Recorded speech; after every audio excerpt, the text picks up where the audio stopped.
in a photoelectric emission experiment,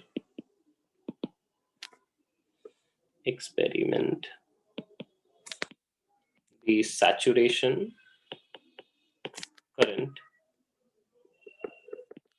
and stopping potential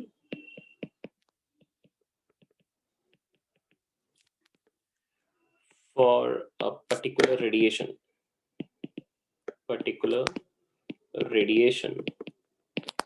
from a point source is मान लेते हैं I1 and V1. Now the source is brought closer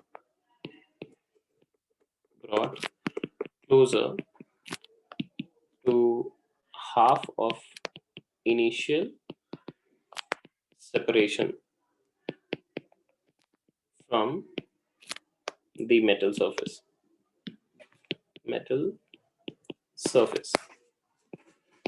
Find the new value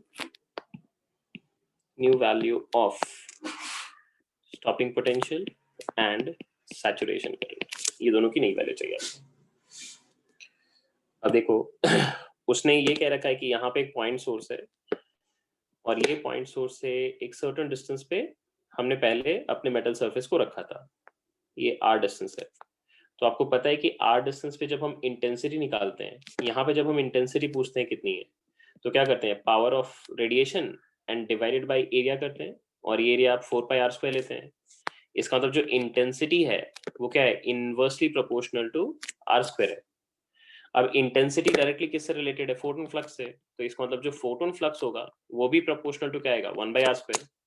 but source को जब आप source को पास लाते हो metal surface से, तो उससे क्या फ्रीक्वेंसी चेंज होती है?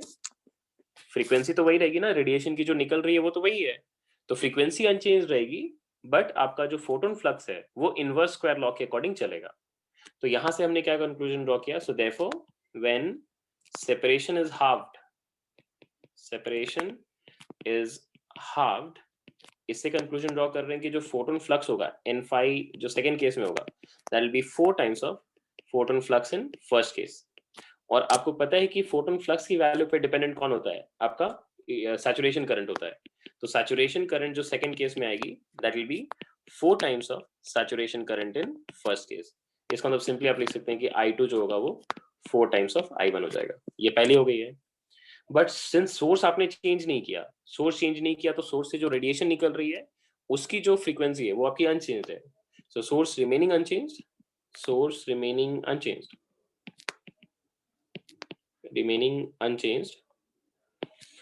फ्रीक्वेंसी आपकी कांस्टेंट रह गई है। और फ्रीक्वेंसी कांस्टेंट रही, इसका मतलब के मैक्स जो निकलेगा इलेक्ट्रॉन का वो भी आपका कांस्टेंट है, और के मैक्स अगर कांस्टेंट है इसका मतलब स्टॉपिंग पोटेंशियल भी आपकी कांस्टेंट है, स्टॉपिंग पोटेंशियल चेंज नहीं करेगी। इसका मतलब जो सेकंड केस में स्टॉपिंग पोटेंशियल आएगी V2, that will be equal to stopping potential in first case. समझ आई है? हाँ sir.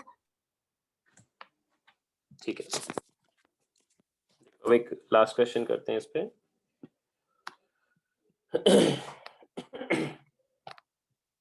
If the wavelength of light incident on a photoelectric cell is reduced from λ1 to λ2, ठीक है, λ1 to λ2, then what will be the change in cut off potential? ये इस question का पहला पार्ट है। Second part is light is incident on cathode of photocell and the stopping potential are measured for light of two different wavelengths.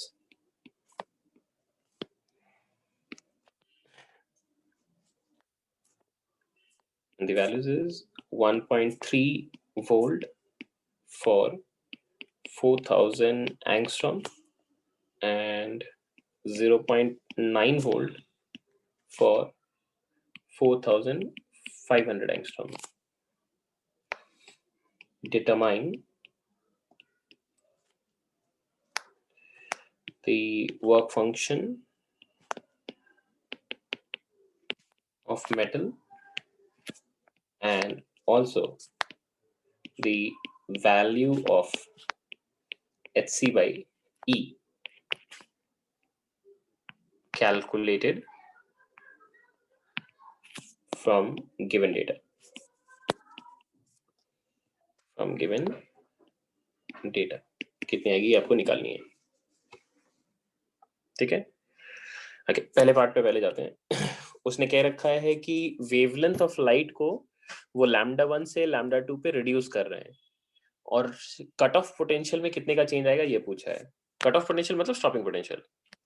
ये जो cut off potential लिखा है ये स्टॉपिंग पोटेंशियल ही है, दिस इज स्टॉपिंग पोटेंशियल। अब उसका change कितना आएगा ये आपसे पूछा गया है, तो करते हैं अभी। इक्वेशन जब हम फोटो इलेक्ट्रिक का लिखते हैं तो लिखते हैं Hc by lambda is equal to work function plus E into Vs लिखते हैं।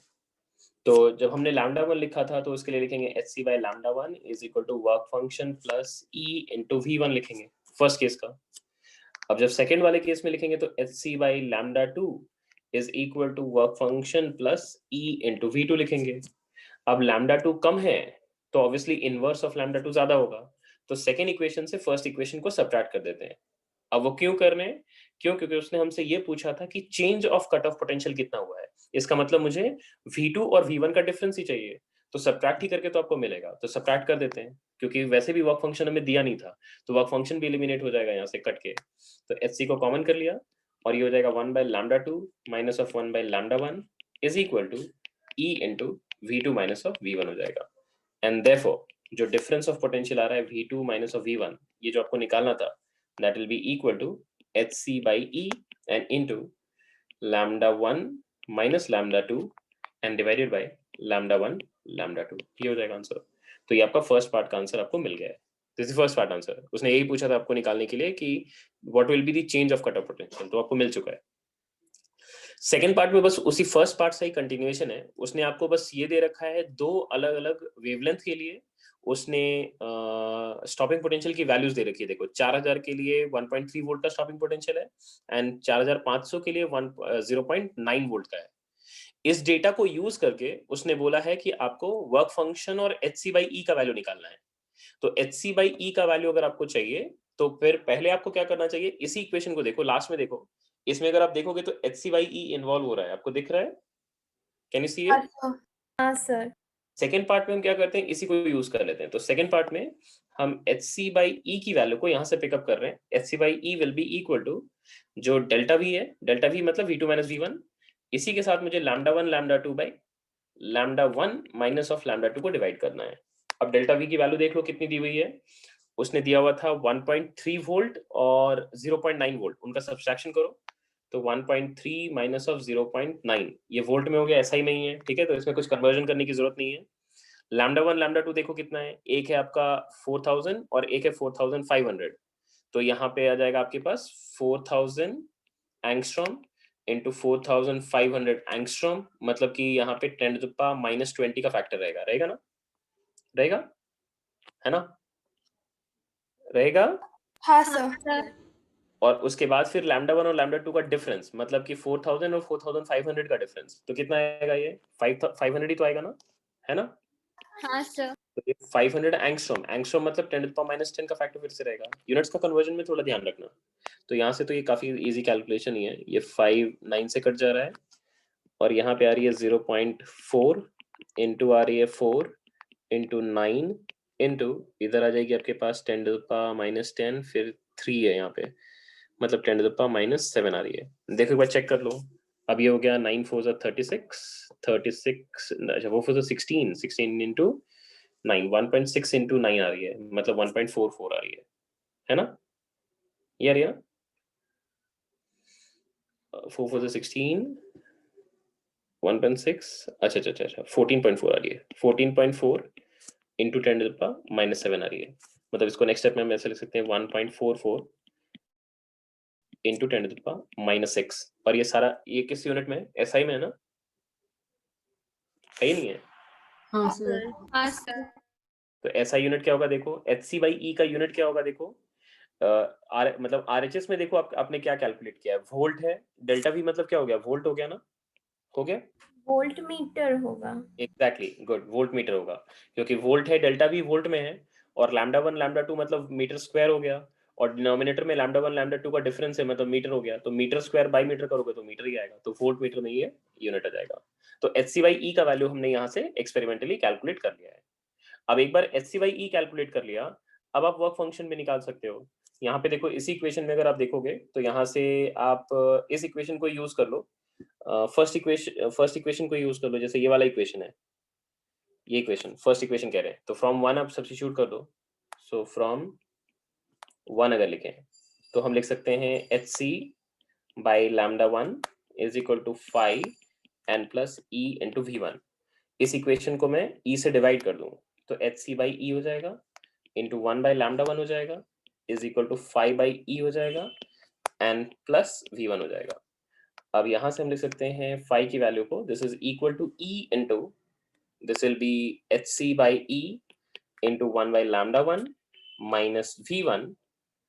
देखो ये वाली आ रही है, अब hc by e तो ऑलरेडी हमने कैलकुलेट किया, उसको यूज करेंगे और इलेक्ट्रॉनिक चार्ज को भी सब्स्टिट्यूट करेंगे। Electronic charge is 1.6 into 10 to the power -19 and यहाँ से आपके पास आ जाएगा अच्छा इलेक्ट्रॉनिक चार्ज को तो इलेक्ट्रॉन वोल्ट में ही रहने देते तो ये अच्छा रहता है, क्योंकि वैसे भी उससे कोई फर्क नहीं पड़ेगा, ये तो इलेक्ट्रॉन वोल्ट में ही चाहिए जनरली, तो इलेक्ट्रॉन रहने दे रहे हैं।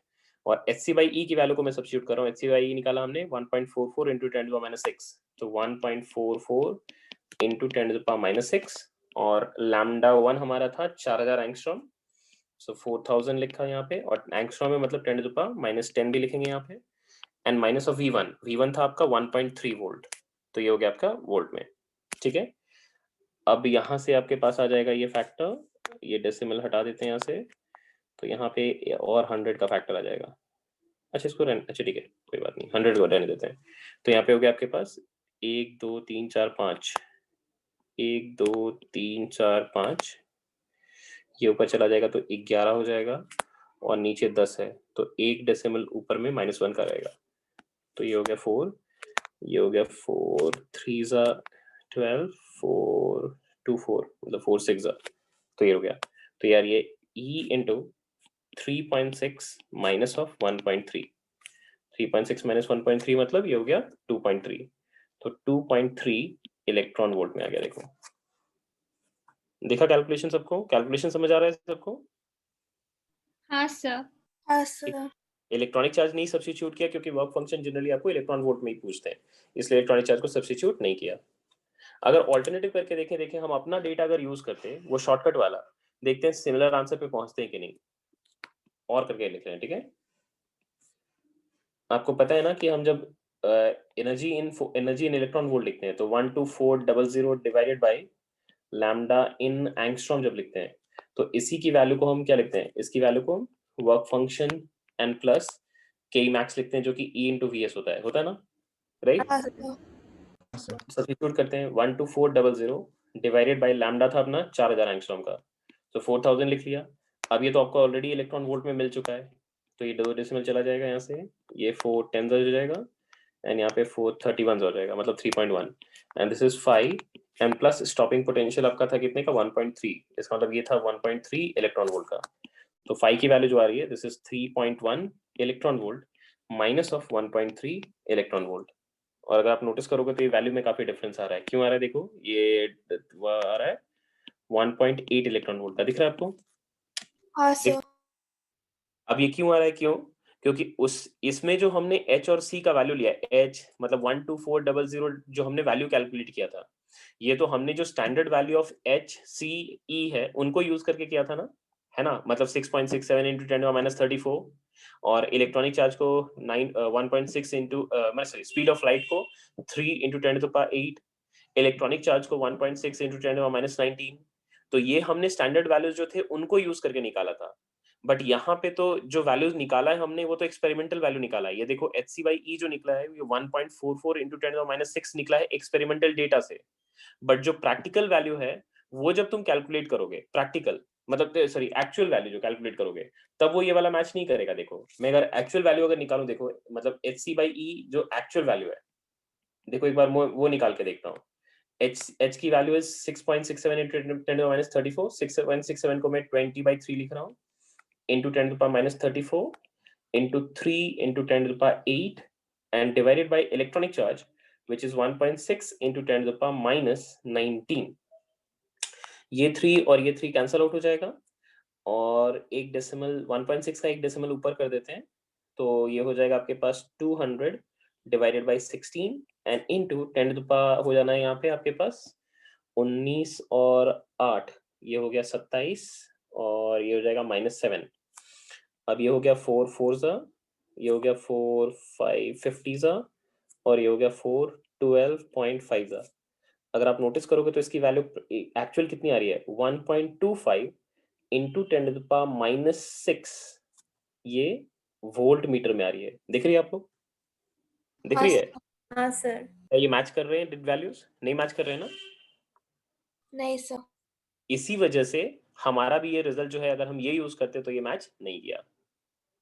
समझ आई आपको? हाँ सर। ठीक है, this difference of answer different from 2.3 आया था ना, हाँ 2.3 electron volt and reason being since we used this this मतलब कि ये वाला रिजल्ट, ठीक है ना?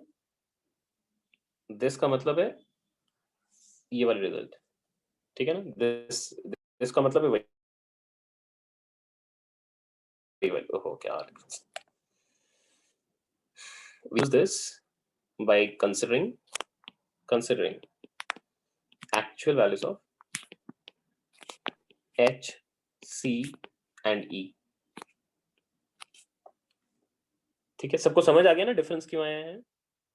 हाँ सर। हाँ सर। ठीक है बेटा, चलो अभी हम आगे बढ़ सकते हैं। चलो एक पोर्शन हमने कवर किया अभी यहाँ पे, रेडिएशन के साथ पार्टिकल कैरेक्टर जो था वो हमने कवर किया यहाँ पे।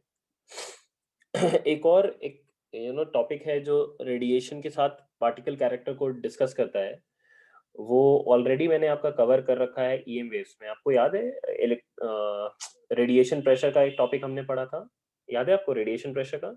हाँ सर। हाँ सर। तो वो रेडिएशन प्रेशर क्या था? रेडिएशन की वजह से जो फोटोन जब स्ट्राइक करता था एक सरफेस को, तो वहां पे मोमेंटम एक्सचेंज करके क्या करता था, वो एक फोर्स एक्सर्ट करता था, और वो फोर्स पर यूनिट एरिया जब हमने कैलकुलेट किया था उसी क्वांटिटी को हमने क्या कहा था, वो क्वांटिटी आपका रेडिएशन प्रेशर बना था। याद है आपको? हाँ सर। ठीक है, तो इसीलिए वो टॉपिक जो है वो यहाँ पे अब फिर से दोबारा नहीं करवा रहा हूँ, बट ये ध्यान रखना कि वो वाला जो टॉपिक मैंने आपको पढ़ाया था वो भी ऑलरेडी रेडिएशन से रिलेटेड पार्टिकल कैरेक्टर का ही डिस्कशन है। एक और एक्सपेरिमेंट है जिसको कॉम्पटन इफेक्ट कहते हैं। कॉम्पटन इफेक्ट आपके सिलेबस में नहीं है इसलिए मैं वो बता नहीं रहा, ठीक है? और अब हम अपने नेक्स्ट टॉपिक पे मूव कर जाते हैं, डी ब्रॉगली या फिर मैटर वेव्स। अच्छा मैं लिख देता हूँ कॉम्पटन इफेक्ट सिलेबस में नहीं है, ताकि अगर आपको कहीं पे एक्सीडेंटली अगर दिखे तो आप उसको स्किप करें, ठीक है? Compton Compton effect is not in syllabus, ठीक है?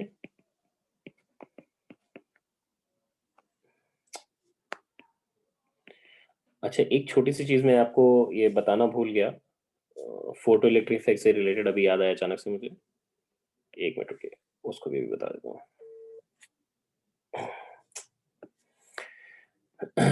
एक चीज जस्ट आपको इन्फॉर्मेशन की तरह याद रखनी है, इसमें समझने का कुछ नहीं है, जस्ट इन्फॉर्मेशन याद रखनी है। इन्फॉर्मेशन ये है कि जैसे अगर हम मतलब जितने भी फोटो सेंसिटिव मेटल्स है ना, फोटो सेंसिटिव मेटल्स मतलब ऐसे मेटल्स जिसमें आप फोटोन्स डाल के इलेक्ट्रॉन का एक्साइटेशन कर सकते हैं, ठीक है, उन सबको हम फोटो सेंसिटिव मेटल्स कह रहे हैं। सारे मेटल्स में आप फोटोन को डाल के इलेक्ट्रॉन का एक्साइटेशन नहीं कर सकते, सारे में नहीं होता है। जैसे ऐसा नहीं है कि कॉपर एल्यूमिनियम में आपने डाला फोटोन्स और वहां से इलेक्ट्रॉन बाहर निकल जाता है, ऐसा नहीं होता है। वो कुछ सर्टेन मेटल्स ही हैं जो आपका फोटो सेंसिटिव है, मतलब उसमें रेडिएशन जब आप डालते हैं तो फिर इलेक्ट्रॉन का एमिशन होता है। Most of the photo sensitive metals जो हैं उन सब के लिए जो थ्रेशोल्ड वेवलेंथ होती है ना, वो अल्ट्रावायलेट रीजन की होती है। अल्ट्रावायलेट रीजन मतलब अगर आपको याद हो तो मैंने इसको याद रखने का एक ट्रिक बताया था कि जो विजिबल रीजन है वो वायलेट से लेकर रेड तक का रीजन है, और वो 3800 एंगस्ट्रॉम से 7600 एंगस्ट्रॉम तक का है। और वायलेट से जो ज्यादा एनर्जेटिक फोटोन्स होते हैं उनको अल्ट्रावायलेट कहा जाता है, एंड रेड से जो लेस एनर्जेटिक है उनको इंफ्रारेड कहा जाता है। सो वायलेट से जब ज्यादा एनर्जेटिक की बात करेंगे, इसका मतलब वेवलेंथ आपको वायलेट से कम लेना पड़ेगा, एंड वायलेट का है 3800, तो उससे कम लेना पड़ता है। तो यूवी रीजन जो है, जो most of the photo sensitive metals हैं जिनके लिए आप फोटो इलेक्ट्रिक एमिशन करवा सकते हैं, उनका थ्रेशोल्ड वेवलेंथ वो 2000 एंगस्ट्रॉम से 3000 एंगस्ट्रॉम के बीच का है, और ये आपका यूवी रीजन ही है। तो अल्ट्रावायलेट रीजन का रेडिएशन से ही उनमें कराते हैं आप मोस्ट ऑफ द मेटल्स के लिए। बट कुछ ऐसे मेटल्स हैं जैसे पोटेशियम या सीजियम, इनके लिए विजिबल रेडिएशन वाला लाइट भी अगर आप उसमें डालोगे ना तो उससे भी फोटो इलेक्ट्रिक एमिशन हो जाती है, क्योंकि उनका जो वर्क फंक्शन होता है वो काफी कम होता है। तो ये चीज जस्ट आपको इन्फॉर्मेशन की तरह याद रखनी है। जैसे किसी ने पूछा अगर आपसे कि फोटो इलेक्ट्रिक एमिशन क्या हम विजिबल रेडिएशन के साथ करा सकते हैं या नहीं करा सकते हैं, तो your answer should be yes, हम करवा सकते हैं अगर हम पोटेशियम या सीजियम के मेटल्स में रेडिएशन डालेंगे तो। आई होप आपको समझ आ गई है। हाँ सर। हाँ सर। ठीक, ये जस्ट मैं नोट करके मेंशन कर दे रहा हूँ ताकि आपको ध्यान रहे, ठीक है। Most of the photo sensitive metals have their threshold wavelength in UV region, ये 2000 से 3000 एंगस्ट्रॉम वाले रीजन में। But for certain metals such as potassium and cesium, even visible radiation मतलब 3800 एंगस्ट्रॉम से लेके 7600 angstrom can cause photoelectric emission। ठीक है, just ये इन्फॉर्मेशन की तरह याद रखिएगा, इसमें कुछ समझाने का नहीं है, बस इन्फॉर्मेशन है जो याद रखनी है आपको। तो अभी हम नेक्स्ट टॉपिक पे अपना मूव करते हैं, de Broglie वेव्स या फिर मैटर वेव्स।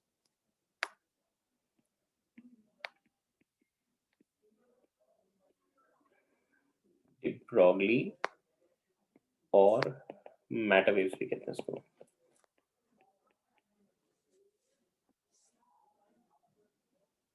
इस पे पहले छोटा सा एक डिस्कशन पहले कर लेते हैं, जस्ट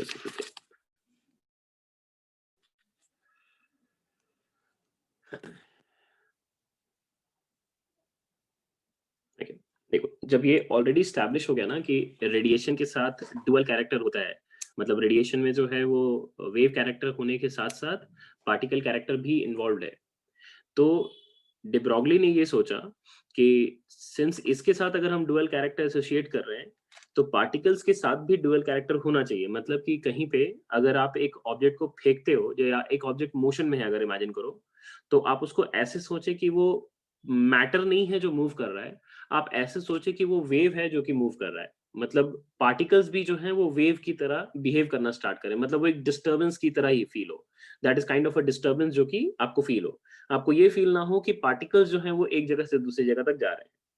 नाउ ही सेड कि तो मतलब जब हम कोई चीज को थियोरेटिकली प्रपोज करते हैं तो उसका एक एक्सपेरिमेंटल ऑब्जर्वेशन भी आपको कहीं ना कहीं तो मिलना चाहिए। नहीं तो फिर अगर एक्सपेरिमेंटली हम किसी बात को अगर जस्टिफाई मतलब प्रूव नहीं कर सकते हैं, तो थ्योरेटिकल बातों का कोई वैलिडिटी नहीं होता है, कोई मानता नहीं उन चीज़ों को। तो अभी क्या है कि जैसे अगर आप इमेजिन करो कि जैसे उन्होंने बोला कि अगर आप वेव कैरेक्टर पार्टिकल्स के साथ नहीं देख सकते, तो इसका ये मतलब नहीं होता कि उसमें वेव कैरेक्टर नहीं है। इसका सिंपली यही मतलब है कि हमारे पास वो एबिलिटी नहीं है उसको देखने की। Just because we are not able to see something does not justify और deny its presence.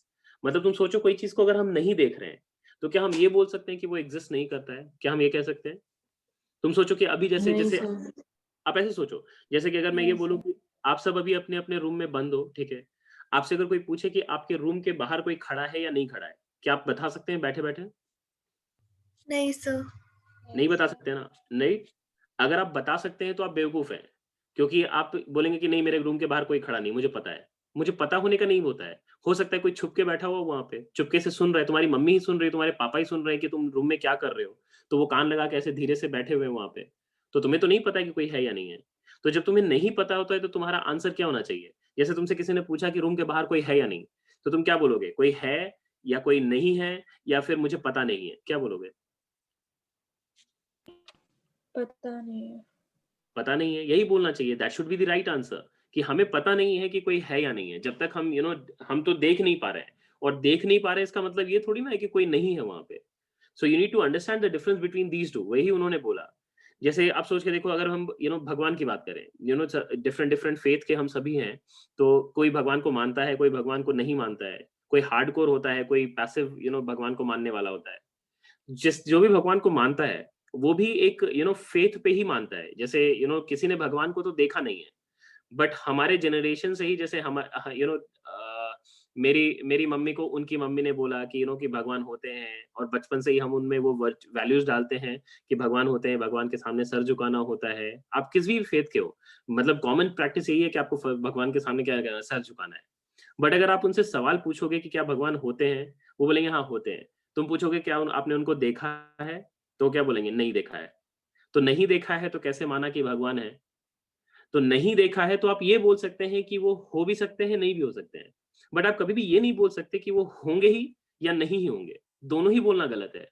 You can not even से कि वेदर इट इज प्रेजेंट, क्योंकि आपने देखा नहीं है तो आप ये नहीं बोल सकते कि वो है। और अगर आपने नहीं देखा है तो आप ये भी नहीं बोल सकते कि नहीं है। तो आपको वहाँ पे क्या करना चाहिए, एक न्यूट्रल स्टैंड लेना चाहिए कि हो भी सकते हैं, नहीं भी हो सकते हैं। हो सकता है कुछ लोग ये भी क्लेम करते हैं, कुछ लोग ये क्लेम करते हैं कि उन्होंने भगवान को देखा है, जो एक निर्वाणा अटेन कर लेते हैं, वो उस लेवल पे पहुँच जाते हैं कि भगवान के साथ कनेक्ट करने लगते हैं। मतलब अल्ट्रा हाई जो मतलब मेडिटेशन जो लोग कर सकते हैं बहुत ज़्यादा, उनसे अगर बात करोगे तो वो लोग कहते हैं कि they can connect with God. मेरा एक फ्रेंड है, वो कहता है कि he can connect with God. मैंने तो ट्राई किया, मेरे से तो कनेक्शन नहीं बनता है उनका। तो मेरे से नहीं बनता, बट उसका बनता है। इसका मतलब मे बी उसका उसका पाप का घड़ा इतना भरा नहीं है, वो एक प्योर सोल है और मैं इम्प्योर सोल हूँ, तो मेरे में वो कमी है जो कि मुझे नहीं दिखता है वो। तो मेरे में अगर मुझे नहीं दिखता है, इसका मतलब मैं ये थोड़ी बोल सकता हूँ कि भगवान नहीं एग्जिस्ट करता है।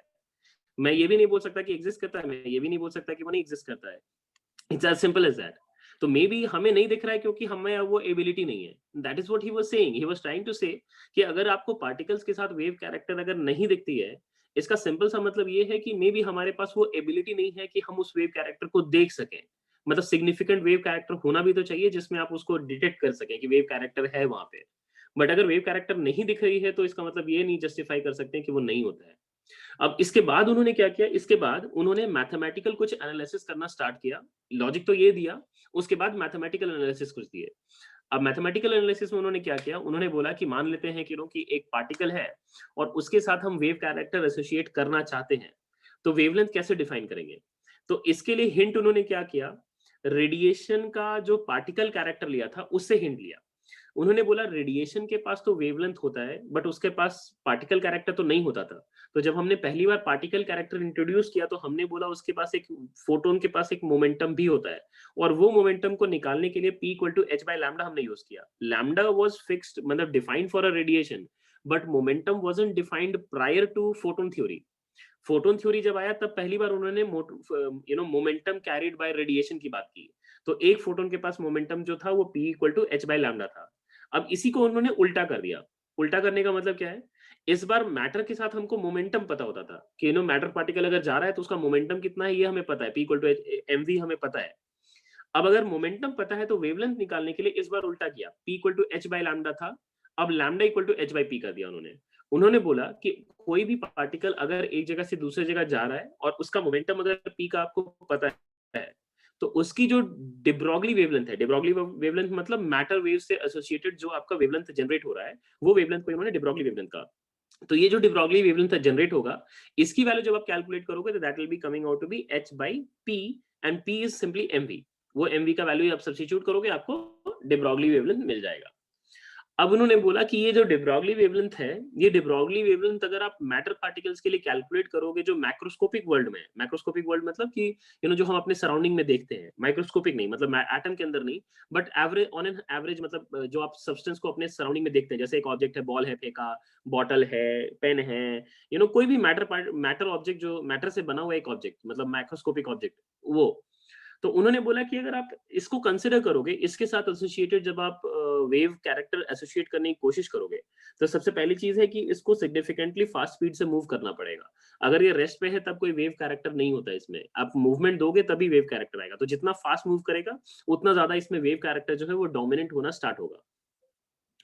अब उन्होंने क्या बोला कि जैसे अगर मान लेते हैं कि क्रिकेटिंग बॉल ही ले लेते हैं और वो क्रिकेटिंग बॉल के साथ सपोजली मैंने एक फेंक दिया है और मैंने क्या किया, इसके साथ एक वेव कैरेक्टर एसोसिएट करना चाहता हूँ। I want to see whether it has a wave character और नॉट।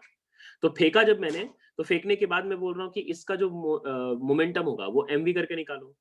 तो उन्होंने कुछ प्रैक्टिकल डेटाज लेके देखा। जैसे मान लेते हैं कि चलो हमने क्या किया, फेंक दिया 100 ग्राम का ही बॉल मान लेते हैं, 100 ग्राम्स का बॉल, जो प्रैक्टिकल बॉल्स होते हैं वो 100-150 ग्राम ऐसे बॉल होते हैं, तो 100 ग्राम्स का एक बॉल मान लेते हैं। तो 100 ग्राम्स का बॉल मतलब एसआई यूनिट में 0.1 kg का बॉल है। और मान लेते हैं कि हमने उसको 100 मीटर पर सेकंड से फेंक रखा है, मान लेते हैं 100 मीटर पर सेकंड से फेंका उसको, मतलब एक सेकंड में वो 100 मीटर ट्रैवल कर लेगा। तो इस केस में इसके मोमेंटम कितनी हो गई, उन्होंने 0.1 इंटू 100 मल्टीप्लाई कर दिया, तो 10 kg मीटर पर सेकंड का मोमेंटम आ गया। उसके बाद उन्होंने बोला अब इसका लैम्डा कैलकुलेट करके देखो कि de Broglie वेवलेंथ कितनी आ रही है। सॉरी तो ये जो de Broglie वेवलेंथ आ रही थी वो h by p करना था आपको।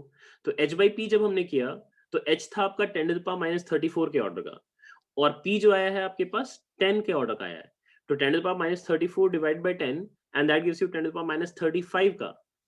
तो वेवलेंथ जो आ रही है आप देखो कितने ऑर्डर की आ रही है, 10⁻35 मीटर का वेवलेंथ आ रहा है, 10⁻35 मीटर का।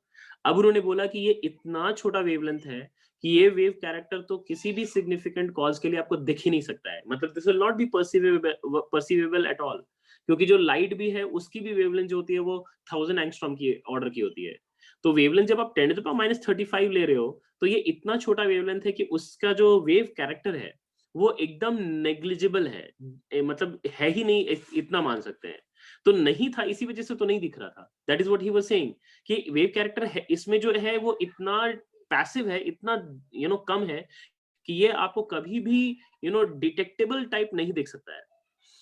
उसके बाद उन्होंने बोला कि चलो ठीक है, I will give you certain case study जिसमें आपको वेव कैरेक्टर डोमिनेंट दिख सकता है। उन्होंने बोला कि उन्होंने एक प्रैक्टिकल चीज सोचा कि जिस सिंस h का वैल्यू 10⁻34 के ऑर्डर का है और नीचे में डिनोमिनेटर में वो mv जब हम करते हैं तो मैक्रोस्कोपिक वर्ल्ड में जब हम करते हैं तो mv का वैल्यू काफी सिग्निफिकेंटली लार्ज आता है। तो उन्होंने सोचा कि क्यों ना हम सब एटॉमिक पार्टिकल्स पे जाएं, मतलब माइक्रोस्कोपिक ऑब्जेक्ट्स पे जाएं, जैसे एक electron, proton, neutron, gas molecule, इनकी बात करनी शुरू की उन्होंने बोला कि इनका मास तो काफी छोटा होता है, तो इनका मास जब काफी छोटा होगा तो इस केस में न्यूमरेटर भी बहुत छोटा है और डिनोमिनेटर भी बहुत छोटा होगा, तो इन दोनों के डिवीजन से एक सिग्निफिकेंट हमें वेवलेंथ मिल सकता है। That is what he said and exactly ही उन्होंने किया। उन्होंने क्या किया, उन्होंने इन दोनों का मतलब जो सबएटॉमिक पार्टिकल्स है उनके साथ ही वेव कैरेक्टर ऑफ एसोसिएट करना स्टार्ट करा। मतलब अब उन्होंने इनके साथ mv का कैलकुलेशन करके सोचा। जैसे मान लेते हैं कि इलेक्ट्रॉन ही है, वो इलेक्ट्रॉन को अगर मान लो 10⁵ मीटर पर सेकंड से मैंने भगा रखा है, सबएटॉमिक पार्टिकल्स तो आराम से 10⁵, 10⁶ मीटर पर सेकंड से मूव करते हैं, उनके लिए कोई बड़ी बात नहीं है। तो मान लेते हैं 10⁵ मीटर पर सेकंड से वो मूव कर रहा है। तो अगर वो 10⁵ मीटर पर सेकंड से मूव कर रहा है तो उस केस में इसका मास कितना है, 10⁻31 का, वेलोसिटी कितना है, 10⁵ का। तो mv का जब आपने प्रोडक्ट किया तो कितना मिलेगा आपको, 10⁻31 into 10⁵ and that gives you 10⁻26, right? आएगा ना? हाँ सर। हाँ सर। अब ये सोच के देखो, अब ऊपर न्यूमरेटर में 10⁻34 था और डिनोमिनेटर में आपके पास 10⁻26 आया है। तो इन दोनों के डिवीजन से जब आप वैल्यू निकालोगे तो कितना आएगा? 10⁻8 मीटर का आएगा। अब देखो ये सिग्निफिकेंट आया है नहीं, ये रेडिएशन के जैसा ही आ गया ना? आया नहीं आया? वेवलेंथ आया? हाँ सर। तो इससे अब जो वेव कैरेक्टर एसोसिएट हो रही है ये सिग्निफिकेंट है। अब आप जो भी वेव का एक्सपेरिमेंट्स है वो अगर इन इलेक्ट्रॉन्स के साथ करोगे तो सारा आपको मिलेगा, सारा एक्सपेरिमेंटल ऑब्जर्वेशंस जो है वो जस्टिफाई होना चाहिए। तो इसमें एक्चुअली एक्सपेरिमेंट करके भी देखे गए। उन्होंने क्या किया, एक स्ट्रीम ऑफ इलेक्ट्रॉन्स मतलब एक इलेक्ट्रॉन बीम को एक्सेलरेट करा के, वाईडीएसी का एक्सपेरिमेंट आपको याद है, उसमें 2 स्लिट्स थे और 2 स्लिट्स से हम रेडिएशन को भेजते थे और उसके बाद फिर एक स्क्रीन पे हम क्या करते थे, इंटरफेरेंस पैटर्न देखते थे, राइट? कहीं पे मैक्सिमा, कहीं पे मिनिमा, कहीं पे मैक्सिमा मिनिमा के बीच का, राइट, देखते थे। हाँ सर। अब उन्होंने क्या किया, यहाँ पे वाईडीएसी वाले एक्सपेरिमेंट में उन्होंने इलेक्ट्रॉन का बीम डाल दिया, मतलब इस बार रेडिएशन नहीं डाला, इस बार इलेक्ट्रॉन का बीम डाल दिया। और उन्होंने अब इलेक्ट्रॉन बीम को बोला कि अब ये इमेजिन करो कि एक मैटर वेव आ रहा है, मैटर वेव आ रहा है, उन्होंने ये बोला ये मैटर वेव आ रहा है। अब इलेक्ट्रॉन बीम नहीं बोलेंगे क्योंकि इलेक्ट्रॉन बीम जैसे ही बोलेंगे तो वो क्या है, पार्टिकल्स है। बट जब मैं मैटर वेव बोल रहा हूँ तो आप ये सोचो कि एक ऐसा वेव आ रहा है जो कि पार्टिकल के साथ वेव कैरेक्टर एसोसिएटेड है। तो अगर मैटर वेव आ रहा है तो मैटर वेव के साथ भी इंटरफेरेंस पैटर्न आपको मिलना चाहिए। तो वहां पे क्या हुआ, वहां पे भी स्क्रीन में भी एग्जैक्टली वो फ्रिंजेस का पैटर्न मिला। अब यहाँ पे फ्रिंजेस का पैटर्न मिलने का मतलब क्या है कि जैसे जहां पे हम ब्राइट फ्रिंजेस एक्सपेक्ट कर रहे हैं वहां पे आपका इलेक्ट्रॉन जो है वो ज्यादा नंबर में स्ट्राइक कर रहा था, और जहां पे हम डार्क फ्रिंजेस एक्सपेक्ट कर रहे थे वहां पे इलेक्ट्रॉन का जो काउंट था जो स्ट्राइक कर रहे थे after passing through this slit वो बहुत कम नंबर में स्ट्राइक कर रहे थे। तो अगर मतलब स्क्रीन में वहां पे क्या किया था उन्होंने, एक नॉर्मल स्क्रीन नहीं लेके उन्होंने एक फ्लोरोसेंट स्क्रीन ले लिया था। फ्लोरोसेंट स्क्रीन मतलब कि ये एक स्क्रीन है जहां पे फ्लोरोसेंट एक मटेरियल लगा रखा है, तो जहां पे भी इलेक्ट्रॉन जाके स्ट्राइक करेगा वहां पे चमकेगा, ग्लो करेगा वो। तो वो बेसिकली ये पूरा का पूरा जो स्क्रीन था वहां पे कुछ फ्रिंजेस बन रहे थे, जहां पे कुछ जगहों पे बहुत ज्यादा ग्लो कर रहा था, कुछ जगहों पे बिल्कुल ग्लो नहीं था, और जहां पे बहुत ज्यादा ग्लो था और जहां पे बिल्कुल नहीं था उनके बीच में ग्लो जो था वो ग्रेजुअली घटता जा रहा था। और एग्जैक्टली यही तो इंटरफेरेंस फ्रिंजेस थे ना, याद है आपको? मैक्सिमा पे मतलब जहां पे बहुत ज्यादा ब्राइट इंटेंसिटी था, जहां पे डार्क फ्रिंज मतलब वहां पे बिल्कुल नहीं था, और ब्राइट और डार्क के बीच में क्या था, ग्रेजुअल डिक्रीजिंग इंटेंसिटी था, याद है आपको? हाँ सर। हाँ सर। तो ये एक्सपेरिमेंट से एग्जैक्टली ये प्रूव हो गया कि बेसिकली जो सब एटॉमिक पार्टिकल्स हैं उनके पास सिग्निफिकेंट वेव कैरेक्टर आ जाती है। ठीक है, ये एक फंडामेंटल प्रॉपर्टी है इलेक्ट्रॉन माइक्रोस्कोप में भी। इलेक्ट्रॉन माइक्रोस्कोप में हम इलेक्ट्रॉन का वेव कैरेक्टर को ही यूज करके बेसिकली इमेजेस को रिजॉल्व करने के लिए यूज करते हैं। उसकी रिजॉल्विंग पावर बहुत ज्यादा होती है, रिजॉल्व करने की एबिलिटी जो है वो नॉर्मल जो माइक्रोस्कोप है उससे ज्यादा होती है, क्योंकि रिजॉल्विंग पावर अगर आपको याद हो तो वो डायरेक्ट लिमिट ऑफ रेजोल्यूशन जो था वो 1.22 लैम्डा बाई डी था, याद है आपको? याद है? हाँ सर। तो लिमिट ऑफ रेजोल्यूशन तो लैम्डा के डायरेक्टली प्रोपोर्शनल है, बट रिजॉल्विंग पावर आपको याद है inverse of limit of resolution था, तो वो लैम्डा के इनवर्सली प्रोपोर्शनल आ जाएगा रिजॉल्विंग पावर। और उस केस में जब आप लैम्डा की बात करते हैं तो लैम्डा को आप एच बाई पी लिख रहे हो, और पी की वैल्यू को एनर्जी के टर्म्स में भी आप लिख सकते हैं √2 me। तो उस केस में जब आप इलेक्ट्रॉन को एक्सेलरेट करा के ले जाते हो ना तो इसका जो लैम्डा है ये काफी कम आता है, काफी कम आता है, मतलब रेडिएशन से भी कम आता है, और रेडिएशन से भी कम वेवलेंथ आएगा, इसका मतलब क्या है, इसका रिजॉल्विंग पावर जो है वो ज्यादा आएगा। तो इसलिए ये ज्यादा क्लोजर बाय सेपरेटेड ऑब्जेक्ट्स को भी रिजॉल्व करके हमें अच्छे से दिखा सकता है, तो ये एक इंपॉर्टेंट प्रॉपर्टी भी बनती है। आपको इतनी बातें समझ आई है जितनी बातें मैंने बोली आपको वेव कैरेक्टर से एसोसिएटेड? हाँ सर। ठीक है, चलो अब मैं लिख देता हूँ ये सारी चीजों को जल्दी जल्दी।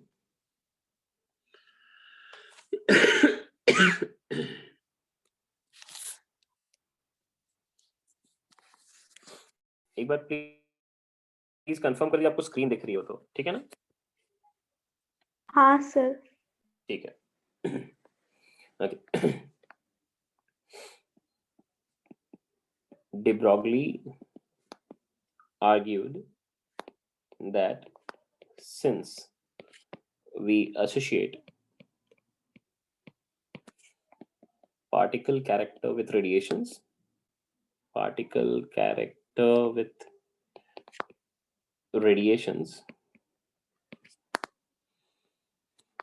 it is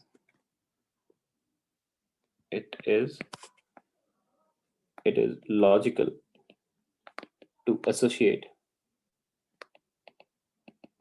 wave character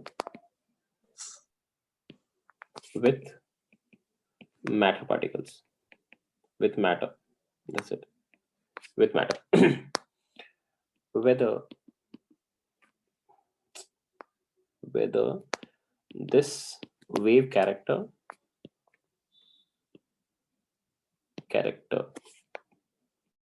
will be significant to observe or detect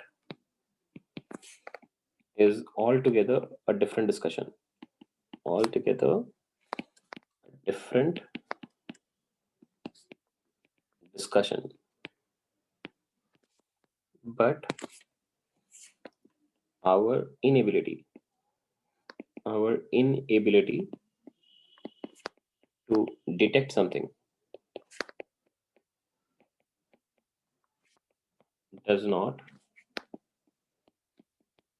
justify its absence.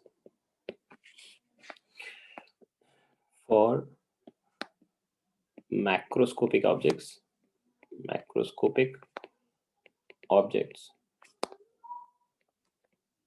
the de Broglie wavelength is insignificant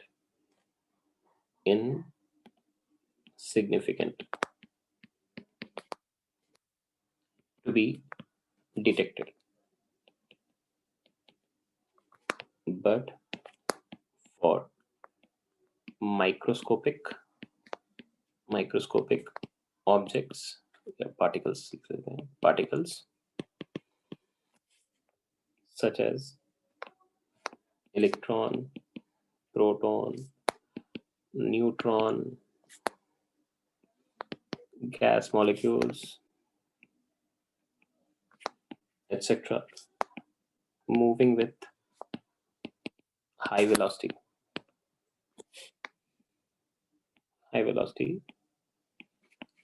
wave character is significant. Wave character is significant.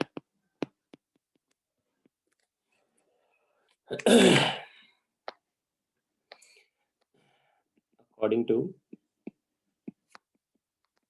de Broglie, the wavelength associated with the motion of the particles is said to be de Broglie wavelength. And the waves associated with them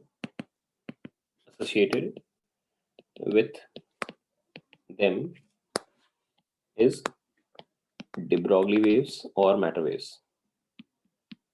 De Broglie waves or matter waves, where we start treating the particles as the moving particles,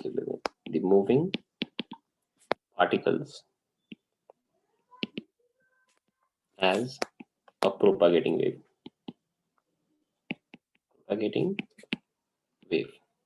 That's it. The de Broglie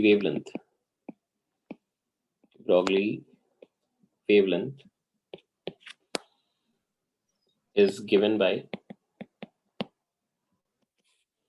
lambda is equal to h by p.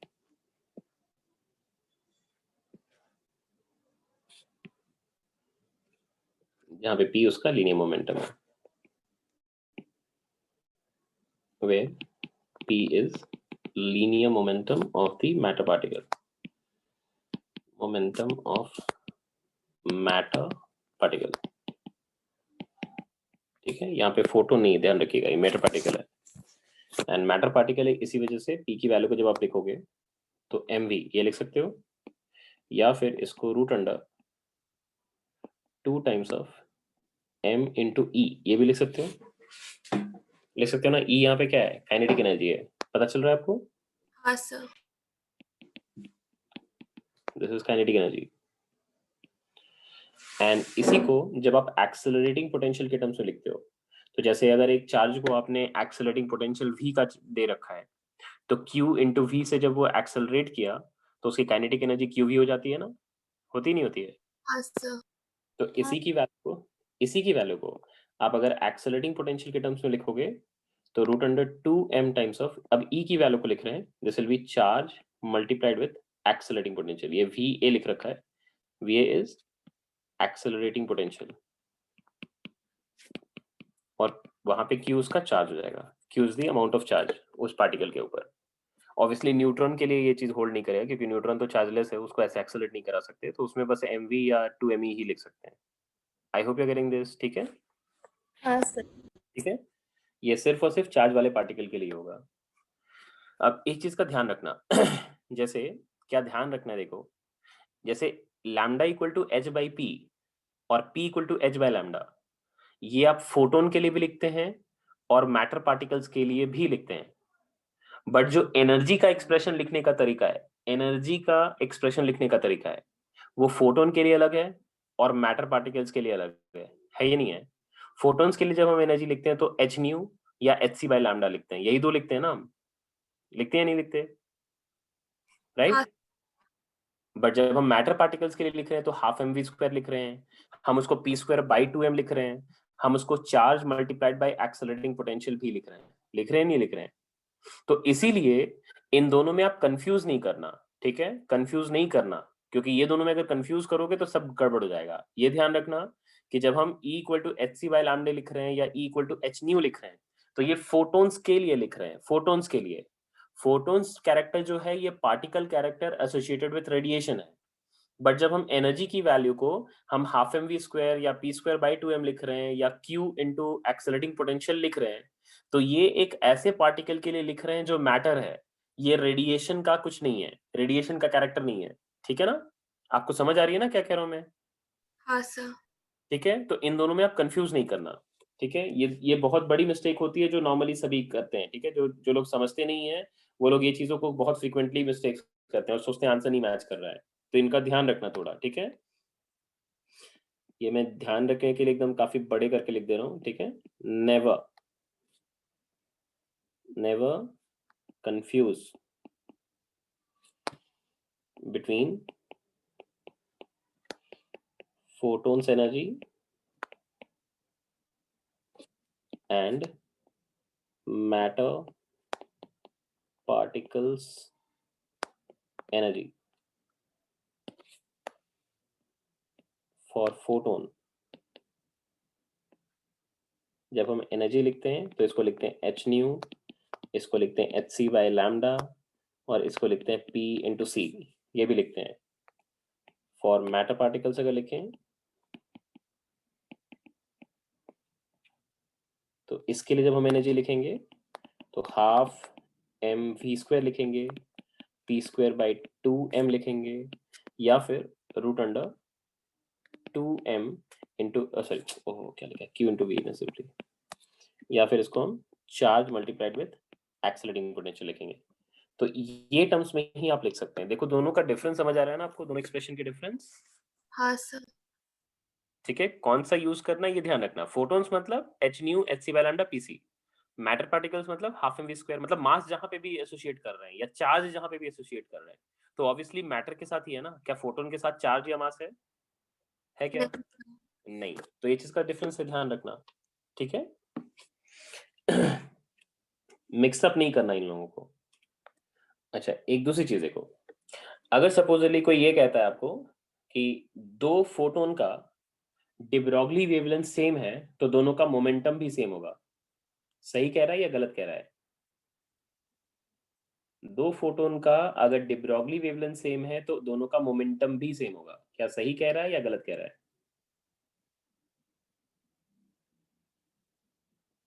बताओ। सही कह रहा है।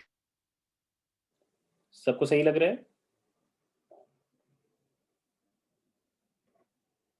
सबको सही लग रहा है ऐसा पक्का?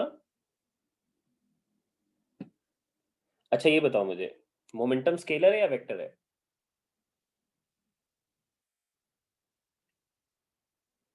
बताओ। वेक्टर। वेक्टर है। और de Broglie वेवलेंथ तो स्केलर है ना? वेवलेंथ तो क्या है? स्केलर है ना? हाँ सर। हाँ ठीक है। Sir.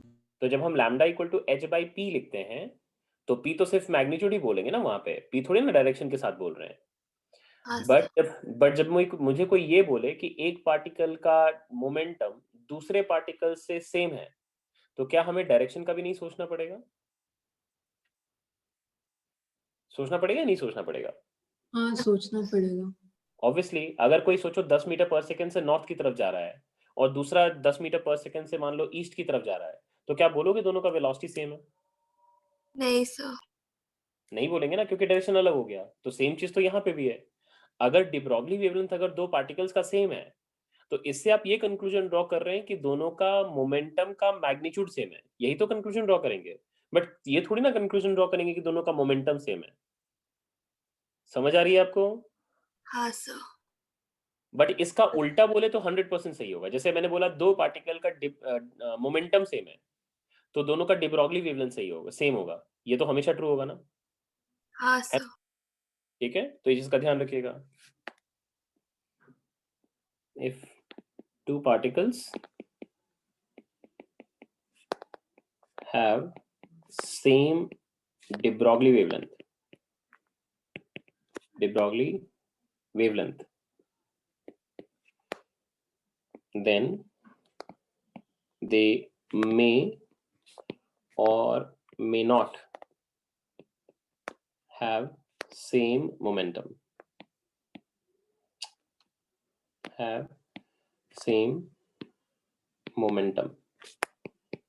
Since direction of momentum might be different.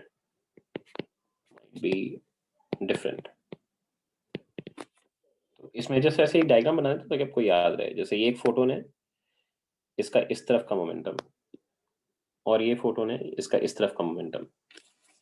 दोनों की वेवलेंथ अगर मैं, ये λ1 और ये λ2 का है, और मैंने ये आपको दे रखा है λ1 इज इक्वल टू λ2 है, और इसका मोमेंटम p1 और इसका मोमेंटम p2 है। तो आप ये कंक्लूजन ड्रॉ कर सकते हैं कि p1 और p2 मैग्नीट्यूड में सेम होगा। बट अगर p1 और p2 वेक्टर में लिखें, p1 वेक्टर, तो क्या ये p2 वेक्टर से मैच करेगा? नहीं सर। ठीक है, समझ आ रही ना आपको? डिफरेंस समझ आ रही ना मैं जो कहने की कोशिश कर रहा हूँ? हाँ सर। हाँ सर। ठीक है। Okay. कुछ कॉमन पार्टिकल्स हैं जिनके लिए de Broglie वेवलेंथ का ना स्टैंडर्ड रिजल्ट आपको याद रखना चाहिए, मतलब न्यूमेरिकल वैल्यू के टर्म्स में, क्योंकि ये फ्रीक्वेंटली यूज होते हैं, काफी फ्रीक्वेंटली यूज होता है ये। तो ऐसे कुछ डेटाज मैं आपको लिख के दे रहा हूँ यहाँ पे, आप जैसे इनको याद रखिएगा। ठीक है,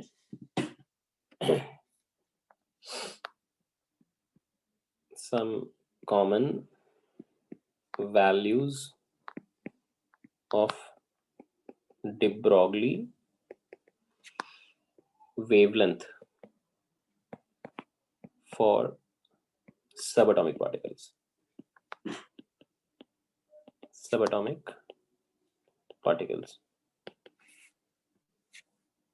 ये जो मैं आपको बताने वाला हूँ ये सिर्फ और सिर्फ न्यूमेरिकल कैलकुलेशंस के लिए यूज करिएगा। ठीक है, न्यूमेरिकल कैलकुलेशंस की जहां पे जरूरत पड़े वहां पे। पहला है फॉर इलेक्ट्रॉन। अब देखो, इलेक्ट्रॉन के लिए अगर de Broglie वेवलेंथ पूछा जाए तो ये मैंने आपको बताया ऑलरेडी, h बाई पी करनी है आपको। और जब आप p कर रहे हो तो ये लिखोगे आप h by root under twice of mass of electron into energy, ये लिखोगे आप। अब एक चीज देखो, यहाँ पे जनरली क्या होता है ना, यहाँ पे भी आपको जब एनर्जी इलेक्ट्रॉन का मिलेगा ना, वो इलेक्ट्रॉन वोल्ट में ही मिलेगा।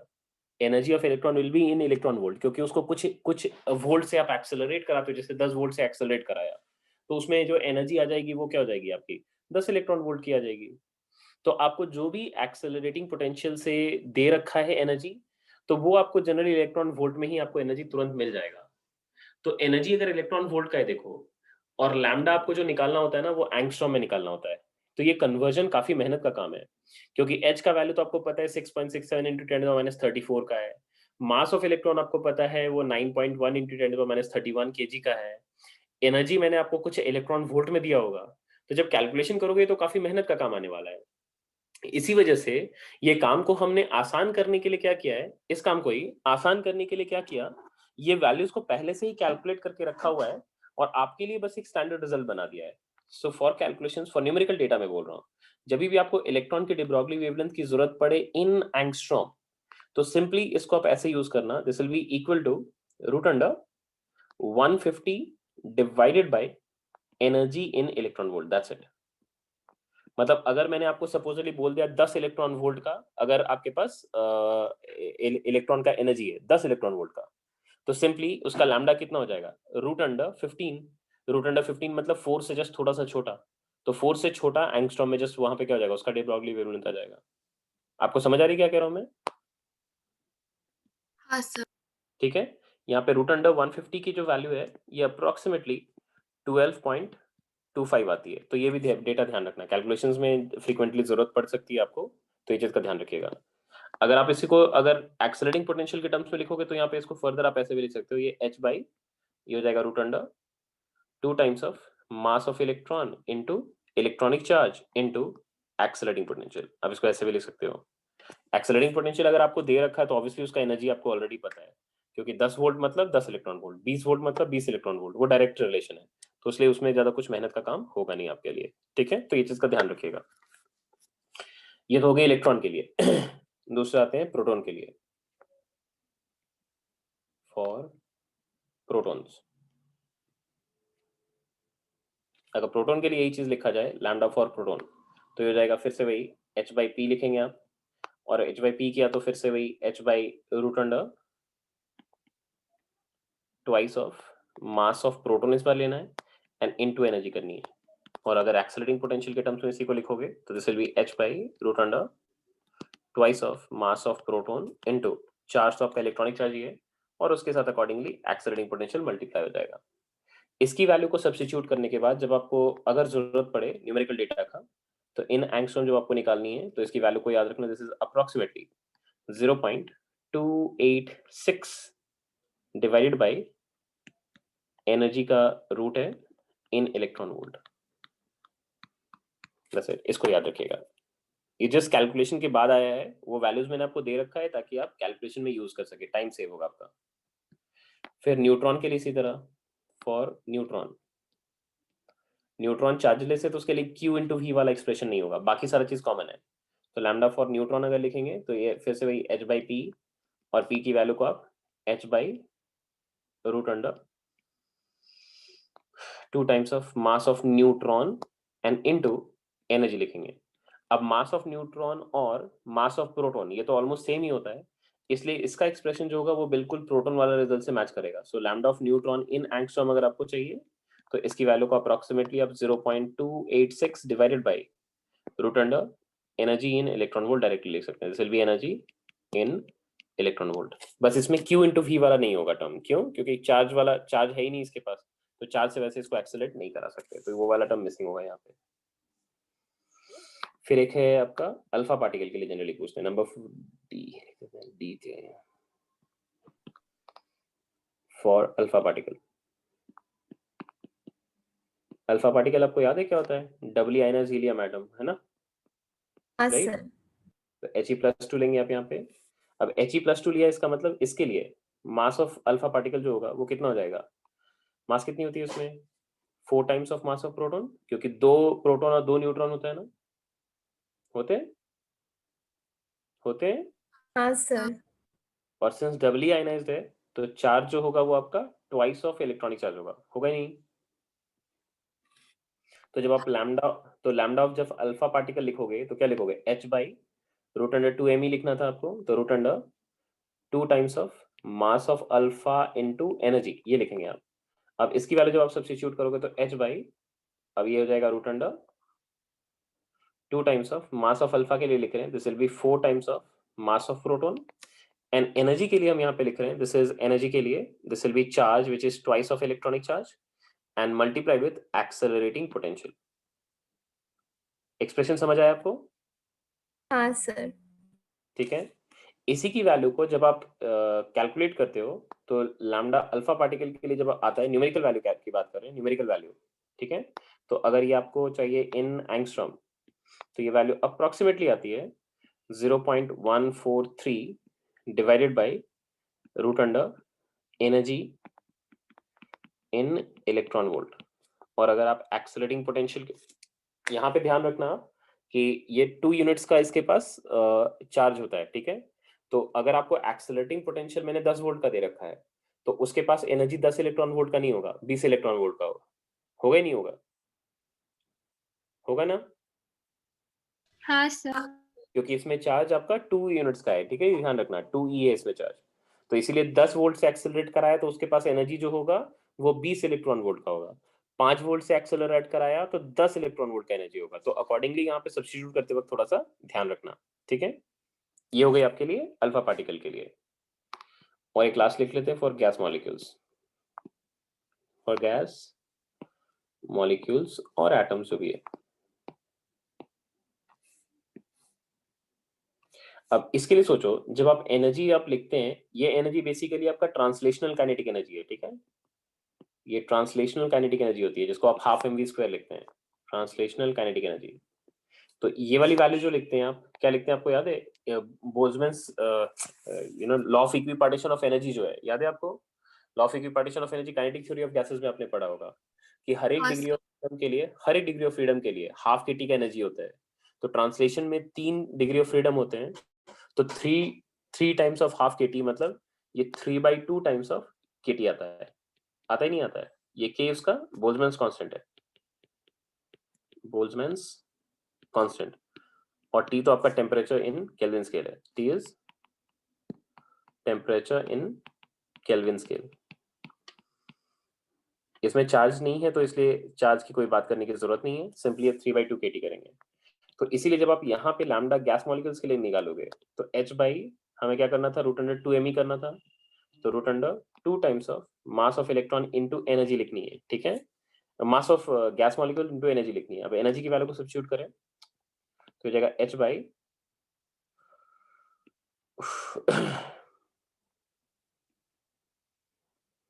Root under 2 times of mass into energy, and energy is 3/2 times of kT। 2 cut गया और यहाँ पे एक्सप्रेशन आ गया h by root under 3 times of m into k into t। अगर आप देखोगे तो लैम्डा जो गैस मॉलिक्यूल के लिए आ रही है ये inversely proportional to root under temperature आ रही है।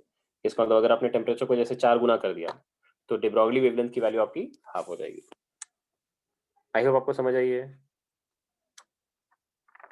समझ आई है सभी को? हाँ सर। ठीक है, एक जो आपको इलेक्ट्रॉन माइक्रोस्कोप वाली बात बताई थी वो भी लिख देता हूँ यहाँ पे ताकि आपको ध्यान रहे, क्योंकि 1-2 ऑब्जेक्टिव क्वेश्चंस में इसका डिस्कशन होता है जस्ट थ्योरेटिकल के लिए, ठीक है। In an electron microscope, electron microscope आपके सिलेबस का नहीं है, बस एक इंफॉर्मेशन जो है वो रिजॉल्विंग पावर का कैसे वेरिएशन है एक्सेलरेटिंग पोटेंशियल के लिए, बस उसका काम का है, ठीक है।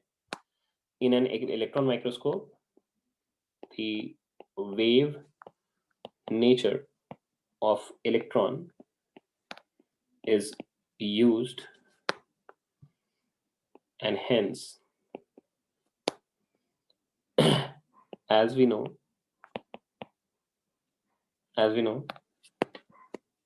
resolving power RP is equal to 1 by limit of resolution, and that is proportional to 1 by lambda. So therefore जब हम इलेक्ट्रॉन माइक्रोस्कोप के लिए करेंगे तो resolving power being proportional to 1 by lambda and lambda proportional to 1 by root under accelerating potential। था या नहीं था? था ना? हाँ सर। ठीक है, तो इसीलिए यहाँ से आपके लिए ये रिजल्ट बन जाती है। तो इसमें क्या करते हैं, वो आपको सीधे से बोल देंगे कि जैसे एक्सेलरेटिंग पोटेंशियल मैंने 4 गुना कर दिया, तो बताओ रिजॉल्विंग पावर कितना गुना हो गया है? तो आप बता पा रहे हैं कितना गुना हो जाएगा? एक्सेलरेटिंग पोटेंशियल 4 गुना मतलब √4 मतलब 2 हो जाएगा। समझ आ रही है? हाँ सर। ठीक है। Okay. अब ऐसे क्वेश्चंस होते हैं जिसमें क्या करते हैं ना, वो इलेक्ट्रॉन और फोटोन का कंपैरिजन करवाते हैं आपसे, इलेक्ट्रॉन और फोटोन का कंपैरिजन। अब देखो वो जानबूझ के ऐसे क्वेश्चंस आपसे देंगे जिसमें आप कंफ्यूज करो। अब इलेक्ट्रॉन के लिए जब आपको एनर्जी यूज करना है तो ½ mv² का यूज करना है या p²/2m का यूज करना है। फोटोन के लिए जब यूज करना है तो आपको hc/λ या h इंटू न्यू यूज करना है। तो ये जानबूझ के आपको ऐसे क्वेश्चंस देंगे जिसमें आप कंफ्यूज करें। मैं आपको दिखा रहा हूं, जैसे मान लो कि अगर उसने ऐसा दे रखा है, if a photon has same energy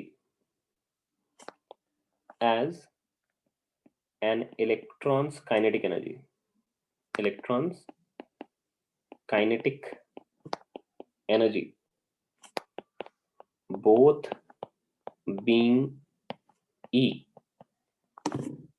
then the ratio of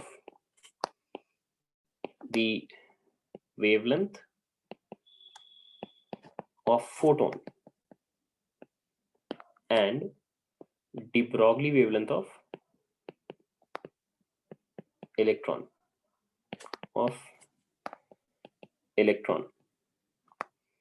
ये पूछा गया आपसे, रेशियो निकालना है। ठीक है, अब देखो उन्होंने जैसे ही बोला, जो कंडीशन बोला उसको जस्ट सिंपली लिखो आप। उसने बोला है एक फोटोन है, उसकी एनर्जी एक इलेक्ट्रॉन की एनर्जी से मैच कर रही है। ठीक है, अगर ये कंडीशन है तो अब आप सोच के देखो, दोनों को अगर आप लिखोगे तो किस टर्म्स में लिखोगे? एनर्जी ऑफ फोटोन जब आप लिखोगे तो क्या आप उसको hc/λ ऑफ फोटोन ऐसा लिखोगे या नहीं लिखोगे? हाँ सर। और जब आप इलेक्ट्रॉन की एनर्जी लिखोगे तो आप ऐसे लिख सकते हो, मैं सिंस एक का वेवलेंथ है तो दूसरे को भी मैं वेवलेंथ के टर्म्स में कंपैरिजन करने की कोशिश करूं, तो ऐसे लिखते हैं आप, इलेक्ट्रॉन की मोमेंटम का square and divided by twice of mass of electron, ऐसा लिख सकते हैं, हाँ राइट? और p के लिए तो h/λ कॉमन एक्सप्रेशन है, तो h/λ ऑफ इलेक्ट्रॉन ये लिखा, इसका स्क्वायर कर दिया and divided by twice of mass of electron कर दिया। क्या हम ऐसा कर सकते हैं? हाँ सर। ठीक है, अब यहां से अगर आप देखोगे तो lambda of electron divided by lambda of photon, ये p लिख रहे हैं मतलब फोटोन है, ठीक है ना, ध्यान रखना ph लिख लिया ताकि आप प्रोटॉन से कंफ्यूज ना करें। तो ये वाली वैल्यू देखो आ रही है h divided by twice of mass of electron into c आ रही है, ये आपका रेशियो हो गया है। बट इसमें अगर आप देखोगे इसमें अगर आप देखोगे तो मैंने इसमें एनर्जी का एक्सप्रेशन यूज नहीं किया है, मतलब जो उसने एनर्जी दिया हुआ था E उसको यूज नहीं किया है, ये E वाला एक्सप्रेशन मैंने यहाँ पे अभी तक यूज नहीं किया है। अब E वाला एक्सप्रेशन अगर हम यूज करना चाहते हैं तो कर सकते हैं, उसको भी कैसे करें अभी देखो यहाँ पे, अगर यहाँ पे ऐसे करें इसमें अगर मान लो कि मुझे लैम्डा ऑफ इलेक्ट्रॉन और लैम्डा ऑफ फोटोन ही निकालना होता, तो नॉर्मल तरीके से अगर प्रोसीड करें, जैसे ये रेशियो पूछा है हमसे, तो लैम्डा ऑफ इलेक्ट्रॉन के लिए हम लिख सकते हैं ये h by momentum of electron होगा, एंड लैम्डा ऑफ फोटोन के लिए पूछा है तो इसको हम hc by energy of electron, energy of photon ऐसा लिख सकते हैं। देखो तो लिख सकते हैं, लिख सकते हैं या नहीं? हाँ सर।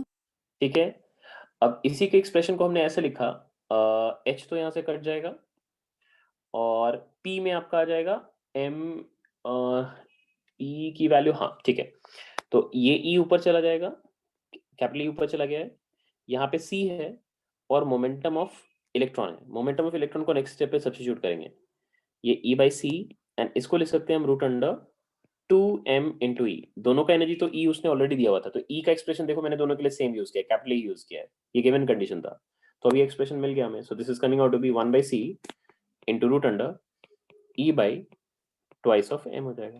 तो ये रेशियो मिल गया, आपको e के टर्म्स में चाहिए था वो भी मिल गया। समझ आइए सभी को?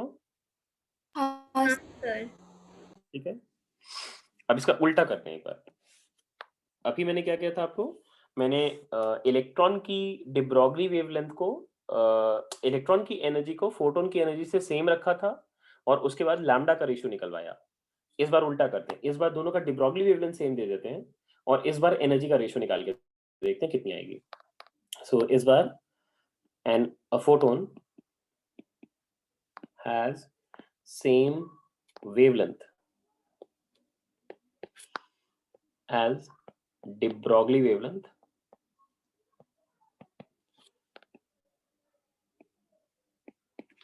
of an electron, both being lambda.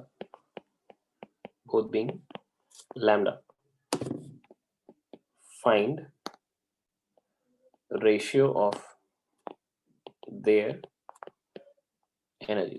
उनकी एनर्जी का रेशियो चाहिए, ठीक है, कितनी आएगी। अब देखो जो कंडीशन दिया उसको लिखें, lambda of electron is given as lambda of photon. ये दिया हुआ है उसने, गिवन कंडीशन ही है। अब लैम्डा अगर सेम दिया तो ऑब्वियसली दोनों का मोमेंटम भी सेम होगा, क्योंकि p lambda equal to h by p लिखते हैं आप। तो इससे पता चला कि momentum of electron will be same as momentum of photon, ठीक है। अब मोमेंटम से जब आप एनर्जी का रिलेट करते हैं तो कैसे करते हैं आप, root under twice of mass of electron into energy of electron.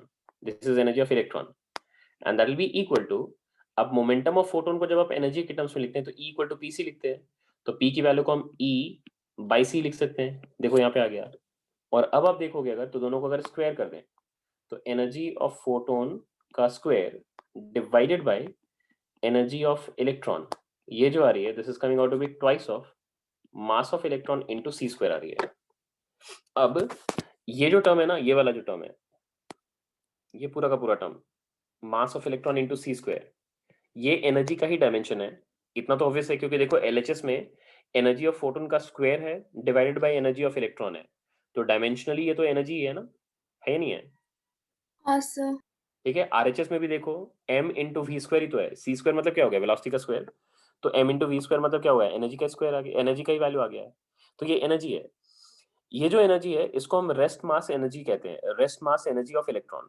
Rest mass energy किसी भी चीज का कहने का मतलब क्या है कि जैसे मास और एनर्जी जो है ना वो इंटर कन्वर्टेबल होते हैं, मतलब मास को आप एनर्जी में कन्वर्ट कर सकते हैं और एनर्जी को मास में भी कन्वर्ट कर सकते हैं, वाइस वर्सा भी हो सकता है। तो अगर मास एनर्जी में कन्वर्ट होती है और इमेजिन करो कि पूरा का पूरा जो इलेक्ट्रॉन है जब वो स्टेशनरी था तब वो पूरा का पूरा इलेक्ट्रॉन को अगर आप वैनिश करवा के पूरा का पूरा एनर्जी में कन्वर्ट करते हैं पूरा का पूरा, तो उस केस में कितनी एनर्जी आप उससे जनरेट कर सकते हैं, that energy is given by me into c square और उसको हम rest mass energy of electron कहते हैं। This term is rest mass energy of electron, rest mass energy, इस टर्म को याद रखना, ठीक है। Rest mass energy of electron, किसी भी चीज का रेस्ट मास एनर्जी का मतलब है उसका मास के साथ आपको सी स्क्वायर मल्टीप्लाई कर देना है, सिंपल सा मतलब यही है। जैसे आप पूछिए आपका रेस्ट मास एनर्जी कितना है, तो आपका मास लो और सी स्क्वायर से मल्टीप्लाई कर दो, तो वो आपका रेस्ट मास एनर्जी हो गया। इसका मतलब कि अगर आपसे पूरा का पूरा अगर आपको एनर्जी में कन्वर्ट कर दिया जाए, मतलब आपका एक एक छोटे छोटे पार्ट्स को भी वैनिश करवा के मतलब वो एनर्जी में कन्वर्ट हो गया, मैटर का आइडेंटिटी नहीं रहे, तो उस केस में जो एनर्जी जनरेट हो रही है वही उसकी रेस्ट मास एनर्जी है।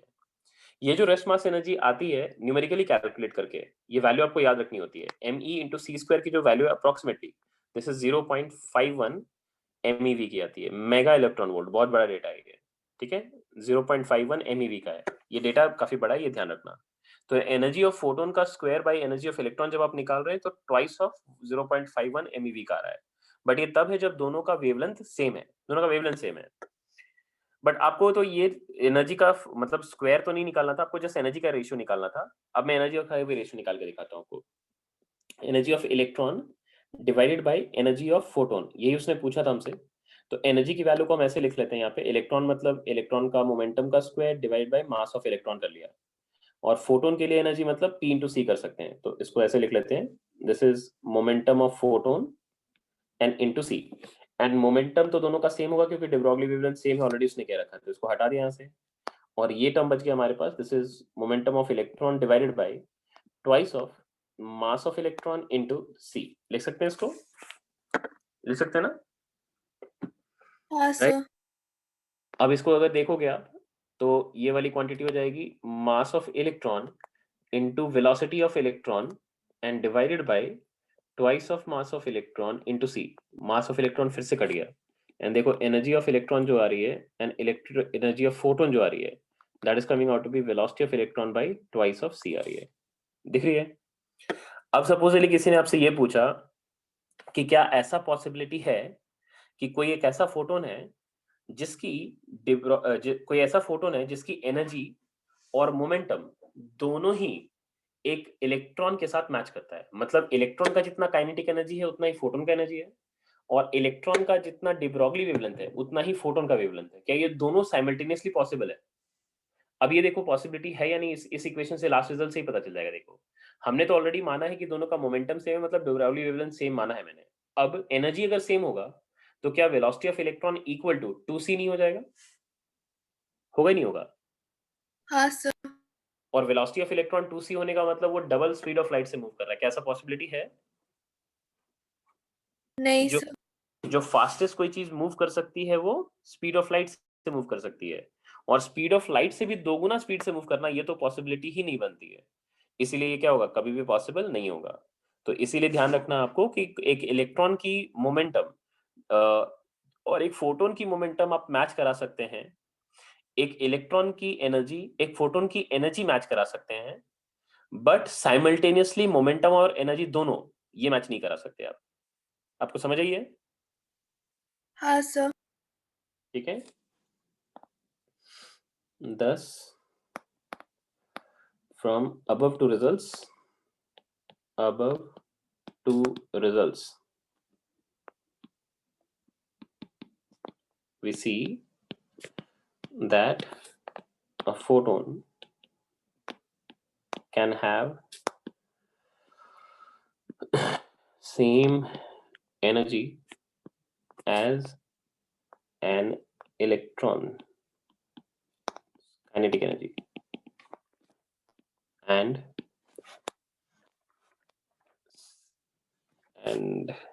a photon can have same energy as an electron's kinetic energy, and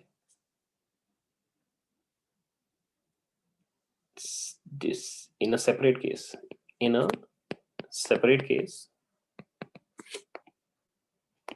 it can have same momentum,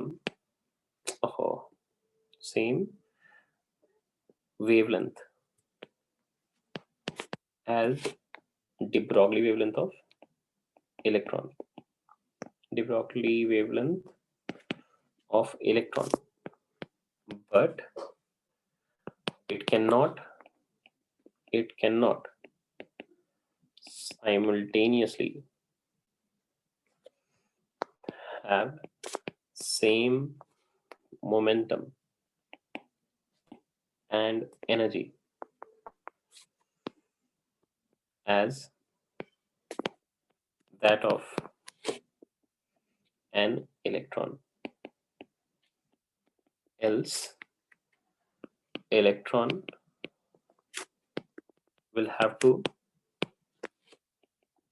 move with twice the speed of light, which is impossible.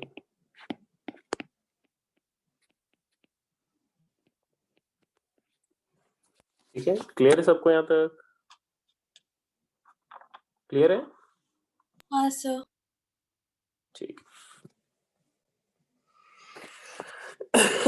Okay, एक और experiment था जिसमें मतलब electron के साथ wave character associate हुआ था, वो है डेविसन जर्मर एक्सपेरिमेंट। वो एक्सपेरिमेंट आपके सिलेबस से हट गया इस साल से, लास्ट ईयर तक था, बट इस साल वो कोविड का सिनेरियो में कुछ सिलेबस कट ऑफ किया था, तो डेविसन जर्मर एक्सपेरिमेंट उन्होंने रिमूव कर दिया है, तो उसको मत पढ़िएगा। ठीक है, मैं यहाँ पे मेंशन कर दे रहा हूँ, डेविसन जर्मर एक्सपेरिमेंट।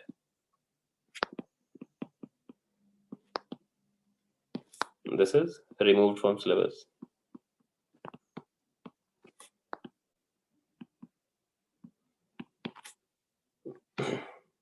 Okay. एक वो आपको YDSC वाला जो कराया था वो एक क्वेश्चन की तरह ही करवा देता हूँ ताकि आपको याद रह जाए। in a YDSE setup, instead of EM radiations,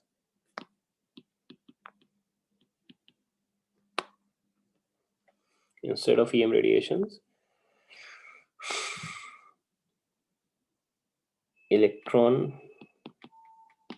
beams accelerated through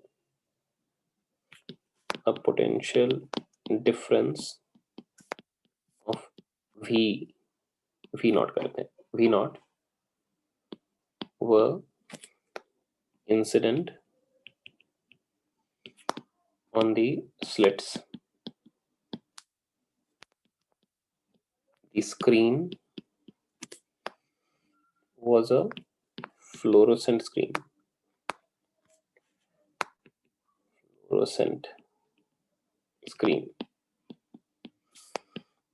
Where it glowed at positions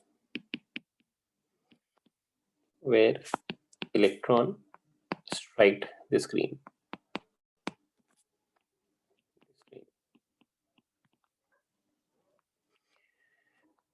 On the screen, we obtained fringes.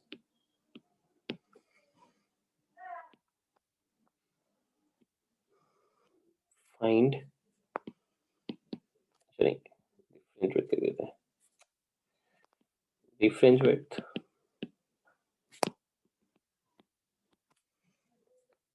was beta. Now we increased the accelerating potential to 4V naught. Then find the new fringe width. कितनी है? आपको बस ये simple सा expression use करना है, beta की value lambda D by D, और ये जो लैम्डा है यहाँ पे, ये लैम्डा de Broglie वेवलेंथ वाला है। तो de Broglie वेवलेंथ हम कैसे लिख रहे थे, h by p, और p को हमने कैसे लिखा था, रूट अंडर 2me, तो twice of mass of electron into, अब यहाँ पे charge of electron into accelerating potential, ये तो था। अब इस केस में आपको क्या दिख रहा है, सो देयरफॉर बीटा की जो वैल्यू आ रही है, beta, that is coming out to be proportional to 1 by root under accelerating potential. आ रही है नहीं आ रही है? आ रही है? आ रही है ना? और देखोगे अगर आप, तो एक्सेलरेटिंग पोटेंशियल उसने कितना गुना कर दिया है, 4 गुना किया है, और 4 गुना किया है, इसका मतलब फ्रिंज विड्थ कितना गुना हो जाएगा आपका, कितना गुना हो जाएगा, हाफ होगा ना, होगा ही नहीं होगा? हाँ सर। तो जो फ्रिंज विड्थ होगी वो हाफ हो जाएगी, दैट्स इट। तो फ्रिंज विड्थ आपको बस यहाँ पे बीटा बाई 2 कर लेना है। तो नॉर्मल जैसे कैलकुलेशन होता है वाईडीएससी के, एकदम वैसे ही करना है। बस ये ध्यान रखना है कि यहाँ पे जो एक्सप्रेशन यूज करना है लैम्डा का, वो आपका de Broglie वेवलेंथ वाला यूज करना है, बाकी कोई और डिफरेंस नहीं आएगा यहाँ पे। आई होप ये क्लियर है सबको? हाँ सर। हाँ सर। ठीक है।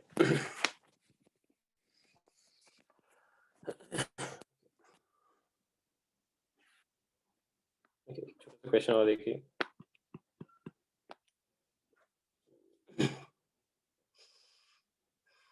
क्वेश्चन के देखो यहाँ पे,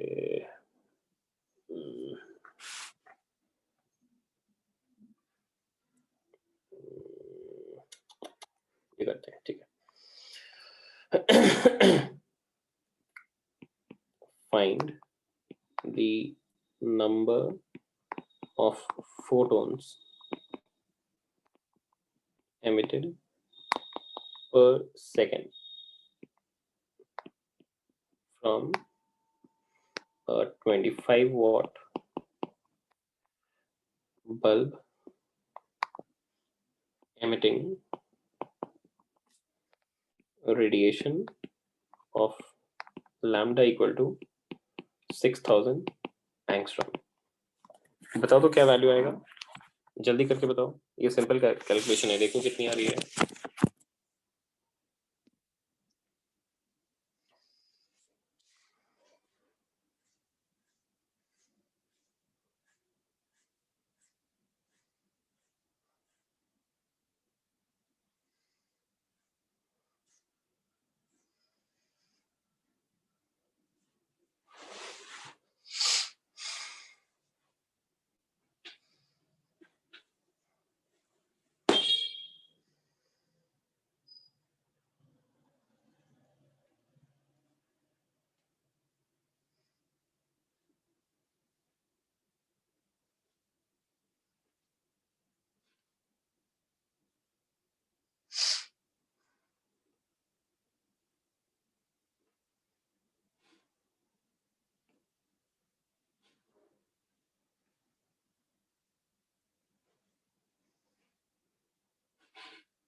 So 7.57 into 10 to the power 19. आपने कैलकुलेटर तो यूज नहीं किया या किया? The last step में किया। क्यों किया? क्या आपको कैलकुलेटर एग्जामिनेशन हॉल में मिलेगा?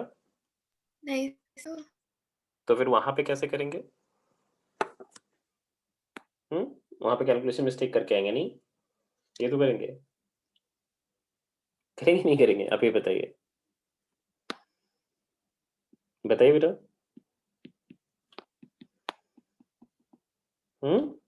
नहीं sir। देखो मैं कर रहा हूँ, देखो मैं तो अपने हाथ से, तुमने देखा है कभी मैं कैलकुलेशन करते वक्त मैंने कभी ऑन द स्क्रीन कभी कैलकुलेटर यूज किया हो? ऐसा कभी देखा है मुझे करते हुए? इतने दिन से पढ़ा रहा हूँ मैं, कभी किया है मैंने? नहीं sir। मेरे पास तो प्रिविलेज है ना, मुझे तो एग्जाम भी नहीं देना है, बट मैं तो कैलकुलेशन हाथ से ही करता हूँ या नहीं करता हूँ हमेशा? हाँ sir। फिर आपको नहीं करना चाहिए वो। एग्जाम आपको देना है फिर भी कैलकुलेशन मैं हमेशा हाथ से करता हूँ। ये कैसी आदत है? हाथ से हमेशा किया करिए, ठीक है? हाँ ठीक है। अभी देखो एनर्जी पर यूनिट टाइम में हम कैसे निकालेंगे यहाँ पे? हमें अगर total number of photons emitted पर सेकंड अगर हमें पता है dn by dt, अगर लिख रहे हैं इसको total number of photons emitted per unit time and multiplied with energy of each photon अगर कर लें तो ये ऑब्वियसली हमें पावर मिल जाएगा। अब हमें dn by dt निकालनी है, तो dn by dt निकालने के लिए हमें 25 से एनर्जी ऑफ फोटोन को डिवाइड कर देना है। एनर्जी ऑफ फोटोन आपको पता है वो hc by लैम्डा ही आपको यूज करना है, this will B hc by lambda. तो वैल्यू सब्स्टिट्यूट कर लें। h मतलब हो जाएगा आपका 6.67 मतलब 20/3 into 10 to the power minus 34 into c मतलब 3 into 10 to the power 8 and divide by lambda। Lambda आपका ऊपर चला जाना है यहाँ पे, सो ये हो जाएगा आपका लैम्डा कितना, 6000। सो 6000 into 10 to the power minus 10, that's it. ये 3 कैंसिल आउट हो गया, ये 20 इधर से 3 से कैंसिल आउट हो गया 300, और ये हो गया 75, तो ये हो गया 75। अच्छा 7.5 ही कर देते हैं, और यहाँ पे 1 2 3 तो into 10 to the power minus 7 फिर प्लस 34 एंड माइनस 8। 7 और 8 15, 7 और 8 15, 15 मतलब 19। हाँ ठीक है, तो यार ये 7.5 इंटू 10 टू द पावर 19 आपका यही आ रहा था। आपने शायद 7.57 बोला था ना? हाँ sir। क्या ये वर्थ था? आप देखो आपने जो कैलकुलेटर यूज किया, क्या ये वर्थ था? नहीं sir। ठीक है। 6 पॉइंट आपने क्या किया होगा, आपने वैल्यू को 6.67 यूज किया होगा, यही किया था ना आपने? हाँ sir। तो फिर मैंने तो ये बताया भी था कि आपको कैलकुलेशन जब भी करना है तो 6.67 नहीं यूज करके आपको 20/3 यूज करना है, बट आप याद नहीं रख रहे हैं इसलिए आपको यूज करना पड़ रहा है वो सब चीजें। कैलकुलेशन छोटा करने का तरीका मैंने आपको बता रखा है, अभी आपके ऊपर है आप ये सीखते हैं या नहीं सीखते। आप इसको नेगेटिव तरीके से नहीं लीजिएगा बेटा, आप इसको पॉजिटिव तरीके से लीजिएगा, ठीक है? हाँ sir। ठीक है, चलो एक और क्वेश्चन ट्राई करते हैं।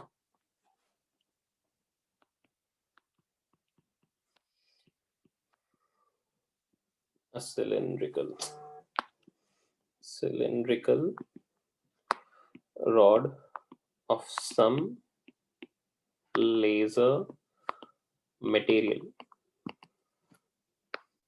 5 into 10 to the power minus 2 meter long and 10 to the power minus 2 meter in diameter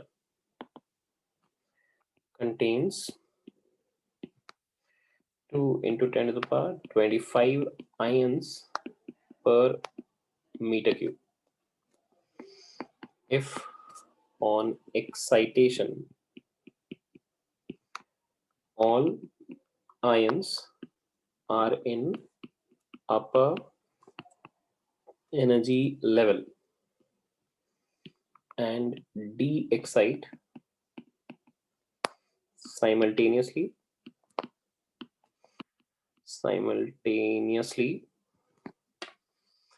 emitting photons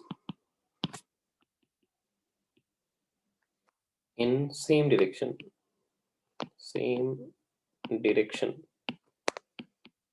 calculate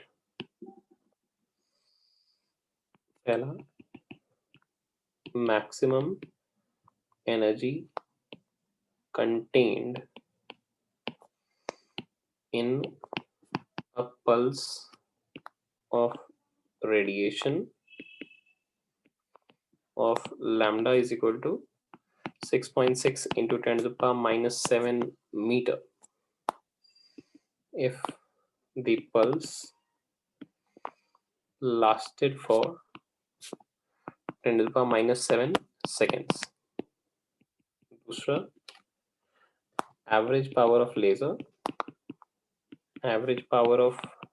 laser during the pulse. देखो कितनी आ रही है, करो देखो सबको ये.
और 1 मिनट.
मैं करूं? किसी ने किया अभी तक? किसी ने किया अभी तक? अरे हाँ या ना तो बोल सकते हैं।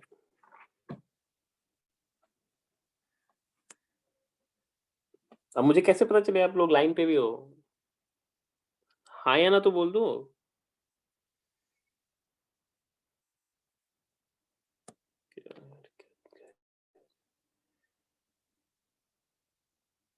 सर हो तो इतने कैलकुलेशन लोग हैं। पूरा नहीं हुआ है। कैलकुलेशन पूरा नहीं हुआ है। ओके देखते हैं। इतने टाइम में आप लोगों ने अभी 4 मिनट खत्म किया है, तो 4 मिनट में आप लोगों का नहीं हुआ है। मैं देखता हूँ मैं कर पाता हूँ नहीं। ठीक है, एक बार कैलकुलेशन चेक करते हैं।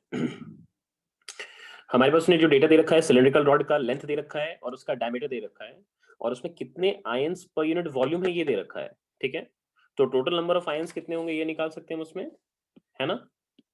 So total number of ions ये आपको मिलेगा डेंसिटी से वॉल्यूम को मल्टीप्लाई करके। सो 2 × 10⁻25 ये डेंसिटी है एंड वॉल्यूम तो πr² × L हो जाएगा। तो पाई इंटू डायमीटर का square by 4 and into length करना पड़ेगा। तो ये वैल्यू को लिखते हैं यहाँ पे। सो 2 × 10⁻25 इंटू पाई मतलब 3.14 एंड इंटू डायमीटर का स्क्वायर। डायमीटर कितना था? 10⁻², तो 10⁻4 हो जाएगा यहाँ पे, divide by 4 and into length. Length कितना था? 5 × 10⁻², तो 5 × 10⁻² रहने दिया। ठीक है, this is the number of ions over here. अब इसको ऐसे ही रहने देते हैं। उसके बाद उसने बोला है कि if on excitation all ions in upper energy, all ions सारे एक्साइट होंगे, all ions in upper energy are in upper energy level and de excite simultaneously emitting photons in same direction. ठीक है, फोटोन्स आपको मिल रहे हैं और photons का देखो उसने वेवलेंथ भी आपको दे रखा है। The wavelength of the photon is also given. तो इसका मतलब है सारा आयंस, कितना आयंस था ये तो हमने निकाल लिया, और सारा आयन एक्साइट होकर डी एक्साइट हो रहा है, सबका वेवलेंथ आपको पता है। तो क्या आपको सारे फोटोन का जो एनर्जी है वो भी पता है? पता है ना, hc/λ कर लेंगे। और जितने आयन है सबने तो एक एक फोटोन निकाला है, तो मैक्सिमम एनर्जी जो होगा वो तो इसी से मिल जाएगा ना। कितने नंबर ऑफ फोटोन निकले वो सारे से ही तो मिलेगा, राइट? हाँ सर। हाँ सर। तो सिंपल सा लॉजिक क्या है कि the number of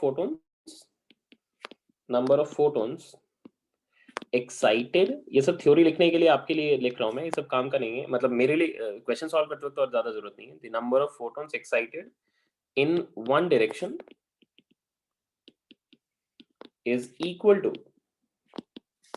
the total number of ions, total number of ions since all are excited. All are excited उसने ऑलरेडी कह रखा है। Therefore the excited energy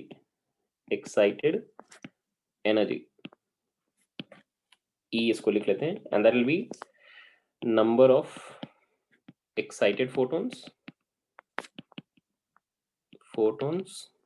into energy of each photon. That's it. अभी calculation करना है। Number of excited photons तो आपने निकाल रखा है, इसको यूज करो यहाँ पे। So this was 2 × 10⁻25 into 3.14 into 10⁻⁻6 into 5/4 and into, अब एनर्जी की वैल्यू hc/λ।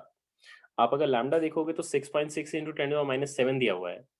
तो यहाँ पे अब h की वैल्यू को ना 20/3 लिखने का जरूरत नहीं है। अब इस पर 6.67 ही लिखो, क्योंकि 6.67 से 6.6 को जब डिवाइड करोगे ऑलमोस्ट कट जाएगा ना, वो कटेगा नहीं कटेगा? हाँ सर। तो इस बार मैं प्रेफर कर रहा हूँ, देखो मैं आपको हर बार लॉजिक बता रहा हूँ, मैं क्यों कर रहा हूँ, रैंडमली नहीं कर रहा हूँ, डेटास देख के कैलकुलेशन कर रहा हूँ। तो 6.67 into 10⁻⁻34, c का value 3 into 10⁸ and divided by hc/λ। Lambda was 6.6 into 10⁻⁻7, that's it. ये देखो ये 6.6 और ये 6.67 को वैनिश करा दिया मैंने, काट दिया आपस में। ठीक है, उसके बाद आपके पास डिनोमिनेटर में बस 4 है। अच्छा ये 2 इधर से कट जाएगा, ये 2 इधर आ जाएगा, और कुछ सिंप्लीफाई हो रहा है और कुछ सिंप्लीफाई नहीं हो रहा है। तो यहाँ से आ रही है आपके पास, देखो 5 × 3 is 15, 15 × 3.14 ये आ रही है 15 × 3.14 डिवाइडेड बाई 2 आ रही है, एंड दिस मल्टीप्लाइड विथ अब 10 का पावर है, तो 10 का पावर 25 माइनस 6 एंड फिर आ गया आपका माइनस 34 एंड फिर आ गया आपका sorry this is plus 8 and plus 7 ये आ जाएगा। तो इसको तो फिर वहाँ पे वापस से ये ऑलमोस्ट 1.57 टाइम्स है, तो इसको रफली आप अप्रोक्सीमेटली 1.6 ले सकते हो। मतलब ये वाला जो वैल्यू है दिस इज 15 इंटू 1.6 अप्रोक्सीमेटली लिख सकते हैं ना 1.57 को, है ना। हाँ सर। हाँ सर। अब ये डेसिमल अगर हटा दे तो एक डेसिमल इधर, ये हो जाएगा 5 2 ये हो जाएगा 5 3 16 3 48 48 बाई 2 इज 24। दिख रही है आपको, दिख रहा है कैलकुलेशन आसान हुआ। हाँ सर। अभी 24, अब यहाँ पे 10 के पावर में कितनी आ रही है आपके पास 25 है, 25 और 8 हो गया, 25 और 15 ही है, राधा 8 7 15 ही है, तो 40 40 ये तो 1 ही हो गया, 10 टू द पावर 0 आ रहा है ना, 10 टू द पावर 0 मतलब ये एकदम 1 ही हो गया, रट गया, तो 24 आ गया। देखो दिख रही है आपको, तो 24 जूल्स का आपका एनर्जी कंटेंट है। अब देखो मैंने भी आपका 4 मिनट में कैलकुलेशन किया, बट ये साथ में आपको थ्योरी समझाते हुए और इतना सारा लिखते हुए भी किया, ये 4 मिनट का कैलकुलेशन है। तो आप अगर करोगे अगर तरीके से तब फिर होगा। अब प्रॉब्लम ये है कि आप लोग घर पे करते नहीं हो, घर पे आप लोग कैलकुलेटर यूज करते हो, इस वजह से आप लोगों के हाथ चलते नहीं है जल्दी जल्दी, और आपको कैलकुलेशन भी स्ट्राइक नहीं करता है। बार बार मैं बोलता हूँ ये सब चीजें, तो शुरुआत से ही बोल रहा हूँ मैं, बट आप सुनते कहाँ हो। सुनोगे तब तो अच्छा कर पाओगे। एनीवेज ये तो एनर्जी मिल गया आपको, ये फर्स्ट पार्ट हमने कंप्लीट कर लिया। अभी एवरेज पावर पूछा है, एवरेज पावर तो एनर्जी पर यूनिट टाइम होगा, टाइम पीरियड ऑफ पल्स तो दे रखा है 10⁻⁷ का है, तो बस डिवाइड कर दो। सेकंड पार्ट के लिए आपको पावर पूछा है, तो power will be energy per unit time, energy by delta T, and energy था आपका 24 का एंड टाइम इंटरवल था 10⁻⁷ का, सो ये हो जाएगा आपका 240 मेगावाट लिख सकते हैं, क्योंकि 10⁻6 का मतलब होता है मेगा। हो गया आंसर। समझ आइए, समझ आई सभी को। हाँ हाँ सर। सर। ठीक है।